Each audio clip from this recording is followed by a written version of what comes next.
Start है sir.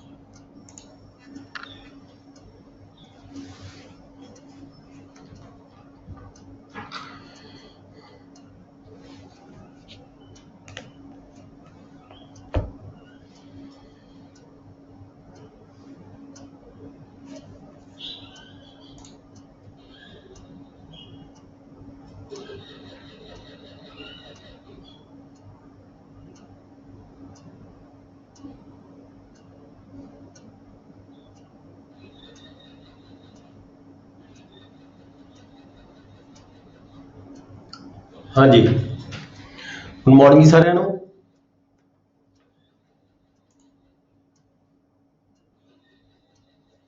Mic open.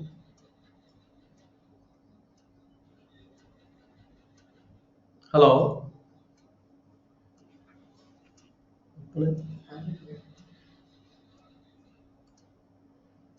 Mic खोले हुए अपना, स्पीकर खोले हुए सारे। हाँ जी, गुड मॉर्निंग साਰਿਆਂ ਨੂੰ। मेरी आवाज आ रही है जी?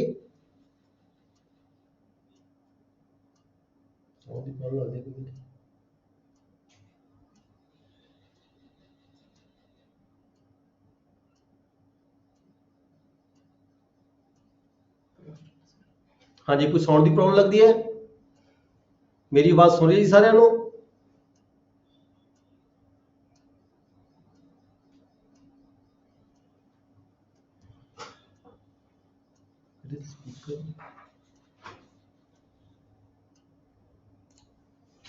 चेक करो।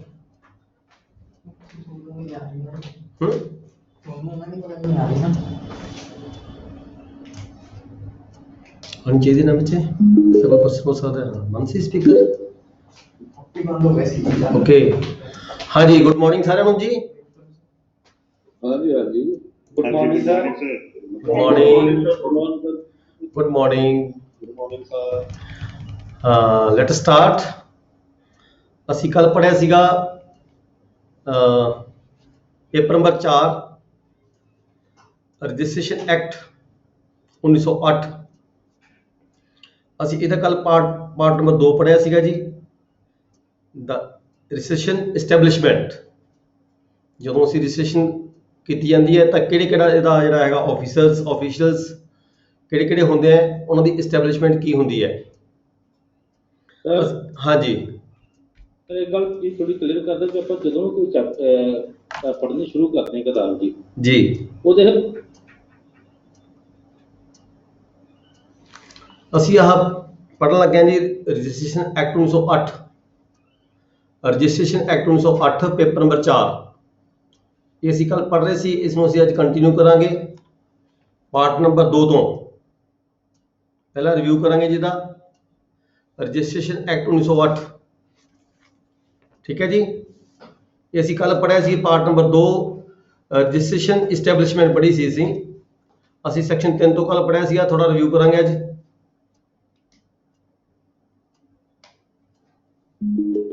ਬੇਟੇ ਕਿਉਂ ਬੰਦ ਹੁੰਦਾ ਹੈ? ਹੈਲੋ ਹਾਂਜੀ ਹਾਂਜੀ ਸਰ, ਮੈਂ ਪੁੱਛਦਾ ਸੀਗਾ ਵੀ ਜਦੋਂ ਆਪਾਂ ਕੋਈ ਵੀ ਡੈਫੀਨੇਸ਼ਨਸ ਲਿਖਣੀਆਂ ਨੇ ਹਮੇਸ਼ਾ ਸੈਕਸ਼ਨ 2 ਦੇ ਵਿੱਚ ਡੈਫੀਨੇਸ਼ਨ ਆਉਂਦੀਆਂ, ਕੋਈ ਵੀ ਆਪਾਂ ਐਕਟ ਪੜ੍ਹ ਲਈਏ ਜੀ। ਹਾਂ 2 ਜਾਂ 3 ਹੁੰਦੀ ਹੈ, 2 ਜਾਂ 3 ਸੈਕਸ਼ਨ ਹੁੰਦਾ ਹੈ। 3 ਜੀ ਆਉਂਦੀਆਂ ਹੈ ਨਾ ਜੀ। ਮੰਨ ਲਓ ਵੀ ਕੋਈ ਵੀ ਪੇਪਰ ਦਿੰਨੇ ਆਪਾਂ, ਜਿੱਦਾਂ ਮੰਨ ਲਓ ਪੇਪਰ ਨੰਬਰ 4 ਹੀ ਆਪਾਂ ਦੇਣਾ, ਇਹ ਡੈਫੀਨੇਸ਼ਨ ਸੈਕਸ਼ਨ 2 ਦੇ ਵਿੱਚ ਲਿਖੀ ਜੀ। बेटे फिर स्पीकर बंद हो गया बार बार, क्यों होता है? चार्जर नहीं है है चार्जर ओके अलग नहीं इधर हार्ड डिस्क नहीं लगा दो। Wait please wait.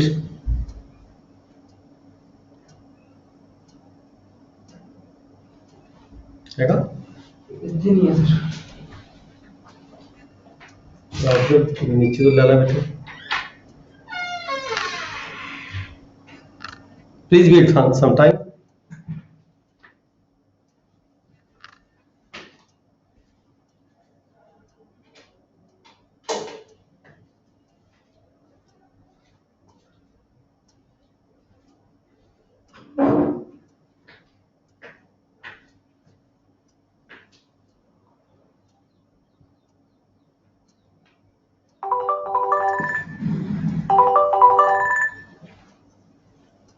हेलो जी, ओके, ठीक है, ठीक है, ठीक। ਮੈਨੂੰ ਤੁਹਾਡੀ ਆਵਾਜ਼ ਆਉਣ 'ਚ ਥੋੜੀ ਪ੍ਰੋਬਲਮ ਆ ਰਹੀ ਹੈ ਜੀ, ਕੋਈ ਸਿਗਨਲ ਦੀ ਦਿੱਕਤ ਆ ਰਹੀ ਹੈ ਕਨੈਕਸ਼ਨ ਦੀ, ਇਸ ਕਰਕੇ ਮੇਰੀ ਆਵਾਜ਼ ਤੁਹਾਨੂੰ ਆ ਰਹੀ ਹੈ। ਵੀ ਵਿਲ ਕੰਟੀਨਿਊ, ਜਿਹੜੇ ਕੁਐਸਚਨਸ ਨੇ ਅਸੀਂ ਬਾਅਦ 'ਚ ਕਰ ਲਾਂਗੇ, ਠੀਕ ਹੈ ਜੀ।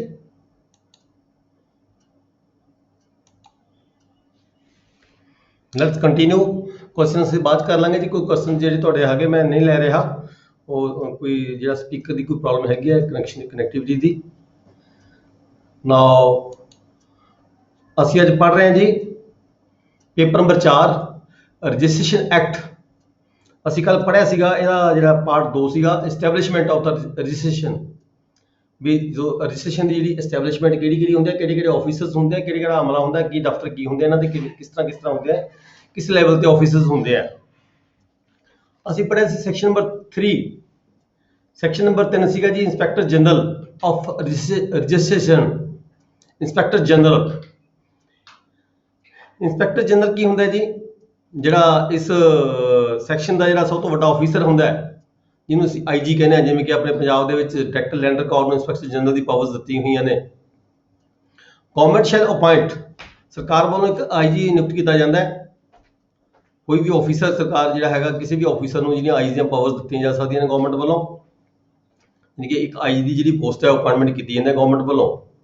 ਤੇ ਨੈਕਸਟ ਜਿਹੜਾ ਹੈਗਾ ਪ੍ਰੋਵੀਜ਼ਨ ਇਹਦੇ ਵਿੱਚ ਕੀ ਹੈਗੀ ਹੈ, provided government may can give power to the IG to some other person, other officers। ਸਰਕਾਰ ਵੱਲੋਂ ਕਿਸੇ ਹੋਰ ਵੀ ਆਫਿਸਰ ਨੂੰ ਜਿਹੜੀਆਂ ਆਈਜੀ ਦੀਆਂ ਪਾਵਰਸ ਨੇ, ਜਿਹੜੀਆਂ ਹੈਗੀਆਂ ਨੇ, ਉਹ ਦਿੱਤੀਆਂ ਜਾ ਸਕਦੀਆਂ ਨੇ। ਸਾਰੀਆਂ ਪਾਵਰਾਂ ਦਿੱਤੀਆਂ ਜਾ ਸਕਦੀਆਂ ਨੇ ਜਾਂ ਕੁਝ ਪਾਵਰ ਦਿੱਤੀਆਂ ਜਾ ਸਕਦੀਆਂ ਨੇ, ਠੀਕ ਹੈ ਜੀ। ਆਈਜੀ ਮੇ ਹੋਲਡ ਸਾਈਮਲਟੇਨੀਅਸਲੀ ਬੋਥ ਦਾ ਪਾਵਰਸ। ਕੋਈ ਵੀ ਆਈਜੀ ਜਦੋਂ ਸਰਕਾਰ ਵੱਲੋਂ ਨਿਯੁਕਤ ਕੀਤਾ ਜਾਂਦਾ ਹੈ ਜਾਂ ਪਾਵਰਸ ਦਿੱਤੀਆਂ ਜਾਂਦੀਆਂ ਨੇ, ਤਾਂ ਇਹ ਨਹੀਂ ਹੈਗਾ ਵੀ ਇਕੱਲਾ ਆਈਜੀ ਵੱਲੋਂ ਆਈਜੀ ਪਾਵਰਸ ਹੀ ਯੂਜ਼ ਕੀਤੀਆਂ ਜਾਣਗੀਆਂ। ਆਈਜੀ ਵੱਲੋਂ ਆਪਣੀ ਪਾਵਰ ਦੇ, ਆਈਜੀ ਪਾਵਰ ਦੇ ਨਾਲ ਨਾਲ ਇੰਸਪੈਕਟਰ ਜਨਰਲ ਦੀਆਂ ਪਾਵਰ ਦੇ ਨਾਲ ਨਾਲ ਕੋਈ ਹੋਰ ਆਫਿਸਰ ਦਾ ਅਹੁਦਾ ਜੇ ਉਹ ਨਿਭਾ ਰਿਹਾ ਹੈਗਾ ਤਾਂ ਉਹਦੀਆਂ ਪਾਵਰਸ ਵੀ ਨਾਲ ਨਾਲ ਵਰਤੀਆਂ ਜਾਂਦੀਆਂ ਨੇ। ਜਿਵੇਂ ਕਿ ਪੰਜਾਬ 'ਚ ਆਪਾਂ ਦੇਖ ਰਹੇ ਹਾਂ, director general, director land record Punjab having the powers of IG, also both the powers they are exercising simultaneously by the director land record Punjab. ठीक है जी, सैक्शन 4 है नहीं गया, लेट हो चुका है। नैक्सट ਅਸੀਂ ਪੜਿਆ ਸੀ ਸੈਕਸ਼ਨ 5। ਸੈਕਸ਼ਨ 5 ਕੀ ਸੀਗਾ, ਡਿਸਟ੍ਰਿਕਟ ਐਂਡ ਸਬ ਡਿਸਟ੍ਰਿਕਟ। ਦੇਖੋ ਇਸ ਐਕਟ ਨੂੰ ਲਾਗੂ ਕਰਨ ਦੇ ਲਈ ਸਰਕਾਰ ਵੱਲੋਂ ਕੀ ਹੈਗਾ, ਸਾਰੇ ਆਪਣੀ ਸਟੇਟ ਨੂੰ ਡਿਸਟ੍ਰਿਕਟਾਂ ਦੇ ਵਿੱਚ ਤੇ ਸਬ ਡਿਸਟ੍ਰਿਕਟਾਂ ਦੇ ਫਾਰਮੇਸ਼ਨ ਕਰਕੇ, ਡਿਸਟ੍ਰਿਕਟ ਦੀ ਤੇ ਸਬ ਡਿਸਟ੍ਰਿਕਟ ਦੀ ਫਾਰਮੇਸ਼ਨ ਕਰਕੇ ਵੰਡਿਆ ਜਾਂਦਾ ਹੈ ਜ਼ਿਲ੍ਹਿਆਂ ਦੇ ਵਿੱਚ ਇਸ ਐਕਟ ਨੂੰ ਲਾਗੂ ਕਰਨ ਦੀ ਖਾਤਰ। ਇਸ ਕਰਕੇ ਜਦੋਂ ਇਹ ਐਕਟ ਲਾਗੂ ਹੋਣਾ ਹੈ, ਜੇ ਤਾਂ ਆਲਰੇਡੀ ਡਿਸਟ੍ਰਿਕਟ ਐਸਟੈਬਲਿਸ਼ ਹੋਏ ਹੋਏ ਨੇ, ਫਾਰਮੇਸ਼ਨ ਡਿਸਟ੍ਰਿਕਟ ਦੀ ਹੋਈ ਵੀ ਹੈ, ਸਬ ਡਿਸਟ੍ਰਿਕਟ ਦੀ ਹੋਈ ਹੋਈ, ਫਿਰ ਤਾਂ ਠੀਕ ਹੈ। ਅਗਰ ਨਹੀਂ ਹੋਈ ਵੀ ਤਾਂ ਇਸ ਐਕਟ ਨੂੰ ਲਾਗੂ ਕਰਨ ਦੀ ਖਾਤਰ ਸਰਕਾਰ ਵੱਲੋਂ ਫਾਰਮੇਸ਼ਨ ਕੀਤੀ ਜਾਵੇਗੀ ਡਿਸਟ੍ਰਿਕਟ ਦੀ ਤੇ ਸਬ ਡਿਸਟ੍ਰਿਕਟ ਦੀ, ਠੀਕ ਹੈ ਜੀ। ਜਦੋਂ ਕੋਈ ਡਿਸਟ੍ਰਿਕਟ ਦੀ ਫਾਰਮੇਸ਼ਨ ਹੋਣੀ ਹੈ, ਉਹਦੇ ਵਿੱਚ ਕੋਈ ਆਲਟਰੇਸ਼ਨ ਕਰਨੀ ਹੈ, ਸਰਕਾਰ ਆਲਟਰੇਸ਼ਨ ਕਰ ਸਕਦੀ ਹੈ, ਤਬਦੀਲੀ ਕਰ ਸਕਦੀ ਹੈ, ਬਾਉਂਡਰੀ ਚੇਂਜ ਕਰ ਸਕਦੀ ਹੈ ਡਿਸਟ੍ਰਿਕਟਾਂ ਦੀਆਂ ਵੀ ਤੇ ਸਬ ਡਿਸਟ੍ਰਿਕਟ ਦੀ ਵੀ। ਜਿਹੜੀ ਬਾਉਂਡਰੀਜ਼ ਨੇ ਸਰਕਾਰ ਵੱਲੋਂ ਸਮੇਂ-ਸਮੇਂ ਤੇ ਲੋੜ ਦੇ ਮੁਤਾਬਕ ਬਦਲੀਆਂ ਜਾ ਸਕਦੀਆਂ, ਤਬਦੀਲੀ ਕੀਤੀ ਜਾ ਸਕਦੀ ਹੈ। ਪਰ ਜੇਕਰ ਸਰਕਾਰ ਵੱਲੋਂ ਐਸੀ ਕੋਈ ਤਬਦੀਲੀ ਕੀਤੀ ਜਾਂਦੀ ਹੈ ਕਿਸੇ ਵੀ ਡਿਸਟ੍ਰਿਕਟ ਦੀਆਂ ਜਾਂ ਸਬ ਡਿਸਟ੍ਰਿਕਟ ਦੀਆਂ, ਸਬ ਡਿਸਟ੍ਰਿਕਟ ਦਾ ਮਤਲਬ sub division of the district, ਜਿਹਨੂੰ ਆਪਾਂ ਤਹਿਸੀਲ ਕਹਿੰਦੇ ਨੇ, ਜਿੱਥੇ ਐਸਡੀਐਮ ਦੀ ਪੋਸਟ ਹੁੰਦੀ ਹੈ, ਠੀਕ ਹੈ। ਜਦੋਂ ਵੀ ਸਰਕਾਰ ਵੱਲੋਂ ਕੋਈ ਐਦਾਂ ਦੇ ਕਿਸੇ ਡਿਸਟ੍ਰਿਕਟ ਦੀ ਜਾਂ ਕਿਸੇ ਸਬ ਡਿਸਟ੍ਰਿਕਟ ਦੀ ਕੋਈ ਫਾਰਮੇਸ਼ਨ ਕੀਤੀ ਜਾਂਦੀ ਹੈ ਜਾਂ ਉਸ ਤੋਂ ਬਾਅਦ ਉਸਦੀ ਕੋਈ ਬਾਉਂਡਰੀਜ਼ ਦੇ ਵਿੱਚ ਤਬਦੀਲੀ ਕੀਤੀ ਜਾਂਦੀ ਹੈ ਜਾਂ ਕਿਸੇ ਡਿਸਟ੍ਰਿਕਟ ਨੂੰ ਮਰਜ ਕੀਤਾ ਜਾਂਦਾ ਹੈ ਜਾਂ ਕੋਈ ਨਵਾਂ ਡਿਸਟ੍ਰਿਕਟ ਬਣਾਇਆ ਜਾਂਦਾ ਹੈ, ਠੀਕ ਹੈ। ਜਿਵੇਂ ਕਿ ਆਪਾਂ ਦੇਖਦੇ ਹਾਂ ਪੰਜਾਬ ਦੇ ਵਿੱਚ ਡਿਸਟ੍ਰਿਕਟ ਨਵੇਂ ਬਣ ਚੁੱਕੇ ਨੇ ਕਾਫੀ ਸਾਰੇ, ਤਾਂ ਸਰਕਾਰ ਵੱਲੋਂ ਨੋਟੀਫਿਕੇਸ਼ਨ ਜਾਰੀ ਕੀਤਾ ਜਾਂਦਾ ਹੈ ਆਲਟਰੇਸ਼ਨ ਚੇਂਜ ਕਰਨ ਦੇ ਲਈ। ਨੋਟੀਫਿਕੇਸ਼ਨ ਕਰਨ ਤੋਂ ਬਾਅਦ ਜਿਹੜੀ ਆਲਟਰੇਸ਼ਨਸ ਕੀਤੀਆਂ ਜਾਂਦੀਆਂ ਨੇ, ਜਦੋਂ ਵੀ ਨੋਟੀਫਿਕੇਸ਼ਨ ਜਾਰੀ ਹੋ ਜਾਂਦਾ ਹੈ, ਉਹ ਉਸ ਵੇਲੇ ਇਨਫੋਰਸ ਹੋ ਜਾਂਦੀਆਂ ਨੇ, ਉਸ ਵੇਲੇ ਲਾਗੂ ਹੋ ਜਾਂਦੀਆਂ ਨੇ। ਨੈਕਸਟ ਅਸੀਂ ਪੜ੍ਹਿਆ ਸੀ ਸੈਕਸ਼ਨ 6। ਸੈਕਸ਼ਨ 6 ਕੀ ਸੀਗਾ ਜੀ, ਰਜਿਸਟਰਾਰ ਐਂਡ ਸਬ ਰਜਿਸਟਰਾਰਸ। ਇਸ ਐਕਟ ਨੂੰ ਲਾਗੂ ਕਰਨ ਦੇ ਲਈ, ਰਜਿਸਟ੍ਰੇਸ਼ਨ ਐਕਟ ਨੂੰ ਲਾਗੂ ਕਰਨ ਦੇ ਲਈ ਸਰਕਾਰ ਵੱਲੋਂ ਦੋ ਪੋਸਟਾਂ ਬਣਾਈਆਂ ਗਈਆਂ ਨੇ, ਰਜਿਸਟਰਾਰ ਦੀ ਤੇ ਇੱਕ ਸਬ ਰਜਿਸਟਰਾਰ ਦੀ। ਜਿਹੜੀ ਰਜਿਸਟਰਾਰ ਦੀ ਪੋਸਟ ਹੁੰਦੀ ਹੈ ਇਹ ਡਿਸਟ੍ਰਿਕਟ ਪੱਧਰ ਤੇ ਹੁੰਦੀ ਹੈ, ਜਿਹੜੀ ਸਬ ਰਜਿਸਟਰਾਰ ਦੀ ਪੋਸਟ ਹੁੰਦੀ ਹੈ ਇਹ ਸਬ ਡਿਸਟ੍ਰਿਕਟ ਲੈਵਲ ਤੇ ਹੁੰਦੀ ਹੈ, ਯਾਨੀ ਕਿ ਤਹਿਸੀਲ ਪੱਧਰ ਤੇ ਹੁੰਦੀ ਹੈ। Government may appoint any other person, public officer, maybe not the public officer. देखो ये क्वेश्चन है थोड़ा जा, government may appoint any public officer or not may be the public officer, the registrar or the sub registrar. किसी भी district ਦੇ ਵਿੱਚ registrar ਨੂੰ ਜਾਂ ਸਬ ਰਜਿਸਟਰਾਰ ਜਿਹੜੀ ਪੋਸਟ ਹੈ ਸਰਕਾਰ ਵੱਲੋਂ ਭਰੀ ਜਾ ਸਕਦੀ ਹੈ, ਪਬਲਿਕ ਆਫੀਸਰ ਵੀ ਹੋਵੇ ਚਾਹੇ ਪਬਲਿਕ ਆਫੀਸਰ ਕੋਈ ਵਿਅਕਤੀ ਨਾ ਹੋਵੇ। ਮਤਲਬ ਕਹਿਣ ਦਾ ਭਾਵ ਹੈ ਤੁਸੀਂ ਪਹਿਲੇ ਹੀ ਸਮਝ ਕੇ ਦੇਖਿਆ ਹੋਵੇਗਾ ਨॉन ਪਬਲਿਕ ਆਫੀਸਰ ਵੀ ਸਬ ਰਜਿਸਟਰਾਰ ਦੀ ਪੋਸਟ ਤੇ ਰਹੇ ਹੋਣਗੇ। ਠੀਕ ਹੈ ਜੀ।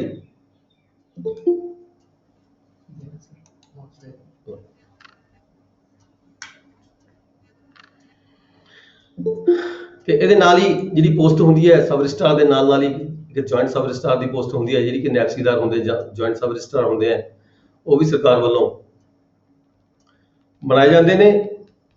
ਤੇ ਸਰਕਾਰ ਕਿਸੇ ਵੀ ਇੱਕ ਡਿਸਟ੍ਰਿਕਟ, ਦੋ ਡਿਸਟ੍ਰਿਕਟ, ਤਿੰਨ ਡਿਸਟ੍ਰਿਕਾਂ ਦਾ ਵੀ ਰਜਿਸਟਰਾਰ ਨਿਯੁਕਤ ਕਰ ਸਕਦੀ ਹੈ। ਕਿਸੇ ਵੀ ਸਬ ਡਿਸਟ੍ਰਿਕਟ ਦੇ ਲਈ ਇੱਕ ਲਈ ਜਾਂ ਦੋ ਲਈ ਜਾਂ ਤਿੰਨ ਲਈ ਵੀ ਸਬ ਰਜਿਸਟਰਾਰ ਇੱਕ ਹੀ ਨਿਯੁਕਤ ਕੀਤਾ ਜਾ ਸਕਦਾ ਹੈ ਗਵਰਨਮੈਂਟ ਵੱਲੋਂ। ਠੀਕ ਹੈ ਜੀ। ਸੈਵਰਲ ਡਿਸਟ੍ਰਿਕਟ ਦਾ ਜਿਵੇਂ ਕਿ ਸੈਵਰਲ ਡਿਸਟ੍ਰਿਕਟ ਦਾ ਵੀ, ਸੈਵਰਲ ਸਬ ਡਿਸਟ੍ਰਿਕਟ ਦਾ ਵੀ ਇੱਕ ਸਬ ਰਜਿਸਟਰਾਰ ਜਾਂ ਰਜਿਸਟਰਾਰ ਅਪਾਇੰਟ ਕੀਤਾ ਜਾ ਸਕਦਾ ਹੈ ਗਵਰਨਮੈਂਟ ਵੱਲੋਂ। ਨੈਕਸਟ ਸੈਕਸ਼ਨ ਸੀ 7 ਨੂੰ ਪੜ੍ਹਿਆ ਸੀਗਾ, officer office of registrar, sub registrar ਔਰ ਜੁਆਇੰਟ ਸਬ ਰਜਿਸਟਰਾਰ। ਗਵਰਨਮੈਂਟ ਵੱਲੋਂ ਇਸ ਜਿਹੜਾ ਰਜਿਸਟ੍ਰੇਸ਼ਨ ਐਕਟ ਹੈਗਾ 1908 ਇਹਨੂੰ ਲਾਗੂ ਕਰਨ ਦੀ ਖਾਤਰ ਜ਼ਿਲ੍ਹਾ ਪੱਧਰ ਤੇ, ਸਬ ਜ਼ਿਲ੍ਹਾ ਪੱਧਰ ਤੇ, ਸਬ ਡਿਸਟ੍ਰਿਕਟ ਪੱਧਰ, ਸਬ ਡਿਸਟ੍ਰਿਕਟ ਲੈਵਲ ਤੇ, ਡਿਸਟ੍ਰਿਕਟ ਲੈਵਲ ਤੇ ਜਾਂ ਤਹਿਸੀਲ ਲੈਵਲ ਤੇ ਆਫਿਸ ਬਣਾਏ ਜਾਂਦੇ ਨੇ। ਜਿਹੜਾ ਰਜਿਸਟਰਾਰ ਦਾ ਆਫਿਸ ਹੈ ਜਿਵੇਂ ਕਿ ਪੰਜਾਬ ਦੇ ਵਿੱਚ ਜਿਹੜੇ ਡੀਸੀਆਂ ਦੇ ਜਿਹੜੇ ਆਫਿਸਿਸ ਨੇ ਉਹ ਰਜਿਸਟਰਾਰ ਦੇ ਆਫਿਸ ਨੇ, ਜਿਹੜੇ ਤਹਿਸੀਲਦਾਰਾਂ ਦੇ ਜਿਹੜੇ ਆਫਿਸ ਨੇ ਉਹ ਸਬ ਰਜਿਸਟਰਾਰ ਦੇ ਆਫਿਸ ਨੇ। ਇਸੇ ਤਰ੍ਹਾਂ ਜੁਆਇੰਟ ਸਬ ਰਜਿਸਟਰਾਰ ਦੇ ਜਿਵੇਂ ਛੋਟੀਆਂ ਤਹਿਸੀਲਾਂ 'ਚ, ਸਬ ਤਹਿਸੀਲਾਂ 'ਚ ਅਸੀਂ ਦੇਖਦੇ ਹਾਂ ਉਹ ਜੁਆਇੰਟ ਸਬ ਰਜਿਸਟਰਾਰ ਦੇ ਆਫਿਸਿਸ ਨੇ ਸਬ ਤਹਿਸੀਲ ਲੈਵਲ ਤੇ। ਤੇ ਇਹਦੇ ਵਿੱਚ ਇੱਕ ਨਵੀਂ ਕਲੌਜ਼ ਇਹ ਹੈਗੀ ਹੈ ਵੀ ਜੇ ਕਿਤੇ ਡਿਸਟ੍ਰਿਕਟ ਲੈਵਲ ਦੀ ਗੱਲ ਕਰਦੇ ਹਾਂ, ਡਿਸਟ੍ਰਿਕਟ ਲੈਵਲ ਦੇ ਉੱਪਰ ਕਿਸੇ ਵੀ ਜਿਹੜਾ ਸਬ ਰਜਿਸਟਰਾਰ ਦਾ ਆਫਿਸ ਹੈਗਾ, ਜਿਵੇਂ ਡਿਸਟ੍ਰਿਕਟ ਲੈਵਲ ਪਟਿਆਲਾ ਦੀ ਗੱਲ ਕਰ ਲਈਏ, ਡਿਸਟ੍ਰਿਕਟ ਪਟਿਆਲਾ ਦੇ ਸਬ ਰਜਿਸਟਰਾਰ ਦਾ ਆਫਿਸ ਵੀ ਹੈਗਾ। ਠੀਕ ਹੈ ਜੀ। ਤੇ ਰਜਿਸਟਰਾਰ ਦਾ ਆਫਿਸ ਵੀ ਹੈਗਾ। ਦੋਨੇ ਆਫਿਸ ਨੂੰ ਇਕੱਠਾ ਵੀ ਕੀਤਾ ਜਾ ਸਕਦਾ ਹੈ, ਯਾਨੀ ਕਿ ਰਜਿਸਟਰਾਰ ਦੇ ਆਫਿਸ ਦੇ ਵਿੱਚ ਸਬ ਰਜਿਸਟਰਾਰ ਦਾ ਆਫਿਸ ਵੀ ਅਮਰਜ ਕੀਤਾ ਜਾ ਸਕਦਾ ਹੈ। ਉੱਥੇ ਅਮਰਜ ਕਰਕੇ ਗਵਰਨਮੈਂਟ ਡਾਇਰੈਕਸ਼ਨ ਦੇ ਸਕਦੀ ਹੈ, ਪਾਵਰ ਦੇ ਸਕਦੀ ਹੈ ਸਬ ਰਜਿਸਟਰਾਰ ਨੂੰ। ਰਜਿਸਟਰਾਰ ਦੀਆਂ ਸਾਰੀਆਂ ਪਾਵਰ ਜਿਹੜੀਆਂ ਹੈਗੀਆਂ ਨੇ ਐਕਸਰਸਾਈਜ਼ ਕਰਨ ਦੇ ਲਈ ਆਰਡਰ ਕੀਤਾ ਜਾ ਸਕਦਾ ਹੈ, ਪਰ ਸ਼ਰਤ ਇਹ ਹੈਗੀ ਹੈ ਵੀ ਜਿੱਥੇ ਕਿਤੇ ਰਜਿਸਟਰਾਰ ਨੇ ਬੀਇੰਗ ਏ ਅਪੀਲੈਂਟ ਅਥਾਰਟੀ ਕੋਈ ਜਿਹੜਾ ਕੇਸ ਹੈ ਸੁਣਨਾ ਹੋਵੇ, ਕੋਈ ਅਪੀਲ ਸੁਣਨੀ ਹੋਵੇ, ਉੱਥੇ ਸਬ ਰਜਿਸਟਰਾਰ ਨੂੰ ਰਜਿਸਟਰਾਰ ਦੀਆਂ ਪਾਵਰਾਂ ਵਰਤਣ ਦੀ ਆਗਿਆ ਨਹੀਂ ਹੈਗੀ। ਅਦਰਵਾਈਜ਼ ਬਾਕੀ ਦੀਆਂ ਜਿਹੜੀਆਂ ਪਾਵਰਸ ਨੇ, ਡਿਊਟੀਜ਼ ਨੇ, ਰਿਸਪੌਂਸਿਬਿਲਿਟੀਜ਼ ਨੇ ਉਹ ਸਬ ਰਜਿਸਟਰਾਰ ਵੱਲੋਂ ਰਜਿਸਟਰਾਰ ਦੀਆਂ ਜਿਵੇਂ ਆਰਡਰ ਸਰਕਾਰ ਵੱਲੋਂ ਕੀਤਾ ਜਾਵੇਗਾ ਉਸ ਤਰੀਕੇ ਦੇ ਨਾਲ ਸਬ ਰਜਿਸਟਰਾਰ ਵੀ ਜਿਹੜੀਆਂ ਰਜਿਸਟਰਾਰ ਦੀਆਂ ਜਿਹੜੀਆਂ ਡਿਊਟੀਜ਼ ਨੇ ਉਹ ਨਿਭਾ ਸਕਦੇ ਨੇ। ਯਾਨੀ ਕਿ ਇਹਨੂੰ ਅਸੀਂ ਕਹਿੰਦੇ ਨੇ amalgamation of the officers, amalgamation of the officers, ਇੱਕ ਆਫਿਸ ਨੂੰ ਦੂਜੇ ਆਫਿਸ ਦੇ ਵਿੱਚ ਮਰਜ ਕਰ ਦੇਣਾ। ਠੀਕ ਹੈ ਜੀ। ਮਤਲਬ ਸਬ ਰਜਿਸਟਰਾਰ ਦੇ ਆਫਿਸ ਨੂੰ ਰਜਿਸਟਰਾਰ ਦੇ ਆਫਿਸ ਦੇ ਵਿੱਚ ਅਮਲਗਾਮੇਟ ਕੀਤਾ ਜਾ ਸਕਦਾ ਹੈ, ਮਰਜ ਕੀਤਾ ਜਾ ਸਕਦਾ ਹੈ ਲੋੜ ਦੇ ਮੁਤਾਬਕ, ਆਫਿਸ ਦੇ ਮੁਤਾਬਕ, ਆਫਿਸ ਦੀ ਲੋਕੈਲਿਟੀ ਦੇ ਮੁਤਾਬਕ। ਠੀਕ ਹੈ ਜੀ। ਫਿਰ ਇਹ ਸੈਕਸ਼ਨ 8 ਅਸੀਂ ਪੜ੍ਹਿਆ ਸੀਗਾ ਇੰਸਪੈਕਟਰਸ ਆਫ ਦਾ ਰਜਿਸਟ੍ਰੇਸ਼ਨ ਆਫਿਸਰਸ। ਸਾਡੇ ਦਫ਼ਤਰਾਂ ਦੇ ਵਿੱਚ ਜਿੱਥੇ ਅਸੀਂ ਰਜਿਸਟਰੀ ਕਰਦੇ ਹਾਂ ਉਹਦੇ ਵਿੱਚ ਆਈਜੀ ਵੱਲੋਂ, ਇੰਸਪੈਕਟਰ ਜਨਰਲ ਦੇ ਵੱਲੋਂ ਇੱਕ ਇੰਸਪੈਕਟਰ ਦੀ ਪੋਸਟ ਵੀ ਨਿਯੁਕਤੀ ਕੀਤੀ ਜਾ ਸਕਦੀ ਹੁੰਦੀ ਹੈ, ਜਿਵੇਂ ਕਿ ਪਿਛਲੇ ਸਮੇਂ 'ਚ ਹੁੰਦੀ ਆ ਰਹੀ ਹੈ ਵੱਡੀਆਂ ਤਹਿਸੀਲਾਂ ਦੇ ਵਿੱਚ, ਵੱਡੇ ਜ਼ਿਲ੍ਹਿਆਂ ਦੇ ਵਿੱਚ। ਜਿਹੜਾ ਉਹ ਇੰਸਪੈਕਟਰ ਹੋਏਗਾ, ਇੰਸਪੈਕਟਰ ਆਫ ਦਾ ਰਜਿਸਟ੍ਰੇਸ਼ਨ ਹੋਏਗਾ, ਉਹ ਜਿਹੜਾ ਹੈਗਾ ਇੰਸਪੈਕਟਰ ਜਨਰਲ ਦੇ ਸਬਆਰਡੀਨੇਟ ਹੋਏਗਾ, ਉਹਦੇ ਮੁਤਾਬਕ ਉਹਦੇ ਅਧੀਨ ਕੰਮ ਕਰਦਾ ਹੋਏਗਾ। ਠੀਕ ਹੈ। ਅਸੀਂ ਦੇਖ ਰਹੇ ਹਾਂ ਜਿਵੇਂ ਸਬ ਰਜਿਸਟਰਾਰ ਦਾ ਜਿਹੜਾ ਆਫਿਸ ਹੈ ਜਨਰਲੀ ਤੌਰ ਤੇ ਜਿੱਥੇ ਸਬ ਰਜਿਸਟਰਾਰ ਦੀ ਵੱਖਰੀ ਪੋਸਟ ਨਹੀਂ ਬਣੀ ਹੈਗੀ, ਆਮ ਤੌਰ ਤੇ ਦੇਖੋ ਤਹਿਸੀਲਦਾਰ ਕੋਲੇ ਸਬ ਰਜਿਸਟਰਾਰ ਦੀਆਂ ਪਾਵਰਾਂ ਹੁੰਦੀਆਂ ਨੇ, ਨਾਇਬ ਤਹਿਸੀਲਦਾਰ ਕੋਲੇ ਜੁਆਇੰਟ ਸਬ ਰਜਿਸਟਰਾਰ ਦੀਆਂ ਪਾਵਰਾਂ ਹੁੰਦੀਆਂ ਨੇ। ਜਿਵੇਂ ਕਿ ਸਰਕਾਰ ਨੇ ਪਿਛਲੇ ਕੁਝ ਸਮੇਂ ਤੋਂ ਸਬ ਰਜਿਸਟਰਾਰ ਦੀ ਜਿਹੜੀਆਂ ਪੋਸਟਾਂ ਹੈਗੀਆਂ ਕੁਝ ਵੱਡੇ ਜ਼ਿਲ੍ਹਿਆਂ ਦੇ ਵਿੱਚ ਕੰਮ ਨੂੰ ਮਤਲਬ ਕਿ ਸਮੂਥਲੀ ਤਰੀਕੇ ਨਾਲ ਕਰਨ ਦੇ ਲਈ ਤੇ ਸਬ ਰਜਿਸਟਰਾਰ ਦੀਆਂ ਜਿਹੜੀਆਂ ਵੈਕੈਂਸੀਜ਼ ਨੇ, ਪੋਸਟਾਂ ਨਵੀਆਂ ਬਣਾਈਆਂ ਹੋਈਆਂ ਨੇ, ਉੱਥੇ ਜਿਹੜੇ ਸਬ ਰਜਿਸਟਰਾਰ ਦੇ ਜਿਹੜੇ ਆਫਿਸ ਨੇ ਸੈਪਰੇਟ ਤੌਰ ਤੇ ਵੀ ਬਣਾਏ ਗਏ ਨੇ। ਅਦਰਵਾਈਜ਼ ਤਾਂ ਜਿਹੜੇ ਤਹਿਸੀਲ ਦੇ ਆਫਿਸ ਹੁੰਦੇ ਨੇ, ਤਹਿਸੀਲਦਾਰ ਦਾ ਜਿਹੜਾ ਆਪਣਾ ਆਫਿਸ ਹੈ ਉਹੀ office as sub registrar use ਕੀਤਾ ਜਾਂਦਾ ਹੈ। ਪਰ ਵੱਡੀਆਂ ਤਹਿਸੀਲਾਂ ਦੇ ਵਿੱਚ ਜਿੱਥੇ ਲੱਗਦਾ ਵੀ ਪਬਲਿਕ ਦਾ ਬਹੁਤ ਜ਼ਿਆਦਾ ਇਕੱਠ ਹੁੰਦਾ ਹੈ, ਉੱਥੇ ਜਾਂ ਫਿਰ ਜਿੱਥੇ ਸਬ ਰਜਿਸਟਰਾਰ ਦੀ ਵੈਕੰਸੀ ਨਵੀਂ ਬਣ ਚੁੱਕੀ ਹੈ ਉੱਥੇ ਸਬ ਰਜਿਸਟਰਾਰ ਦੇ ਜਿਹੜੇ ਆਫਿਸ ਨੇ ਉਹ ਵੱਖਰੇ ਬਣਾਏ ਜਾ ਚੁੱਕੇ ਨੇ। ਇਹਦੇ ਨਾਲ ਹੀ ਅਸੀਂ ਪੜ੍ਹਿਆ ਸੀ ਸੈਕਸ਼ਨ 9 ਹੈ ਨਹੀਂ ਗਿਆ, ਸੈਕਸ਼ਨ 10 ਪੜ੍ਹਿਆ ਸੀਗਾ, ਐਬਸੈਂਸ ਆਫ ਰਜਿਸਟਰਾਰ ਔਰ ਦਾ ਵੈਕੰਸੀ ਇਨ ਹਿਸ ਆਫਿਸ। ਜੇ ਕਿਸੇ ਕਾਰਨ ਜਿਹੜਾ ਰਜਿਸਟਰਾਰ ਹੈਗਾ ਆਪਣੇ ਜ਼ਿਲ੍ਹੇ ਦੇ ਵਿੱਚ ਐਬਸੈਂਟ ਹੈਗਾ, then IG may appoint any person,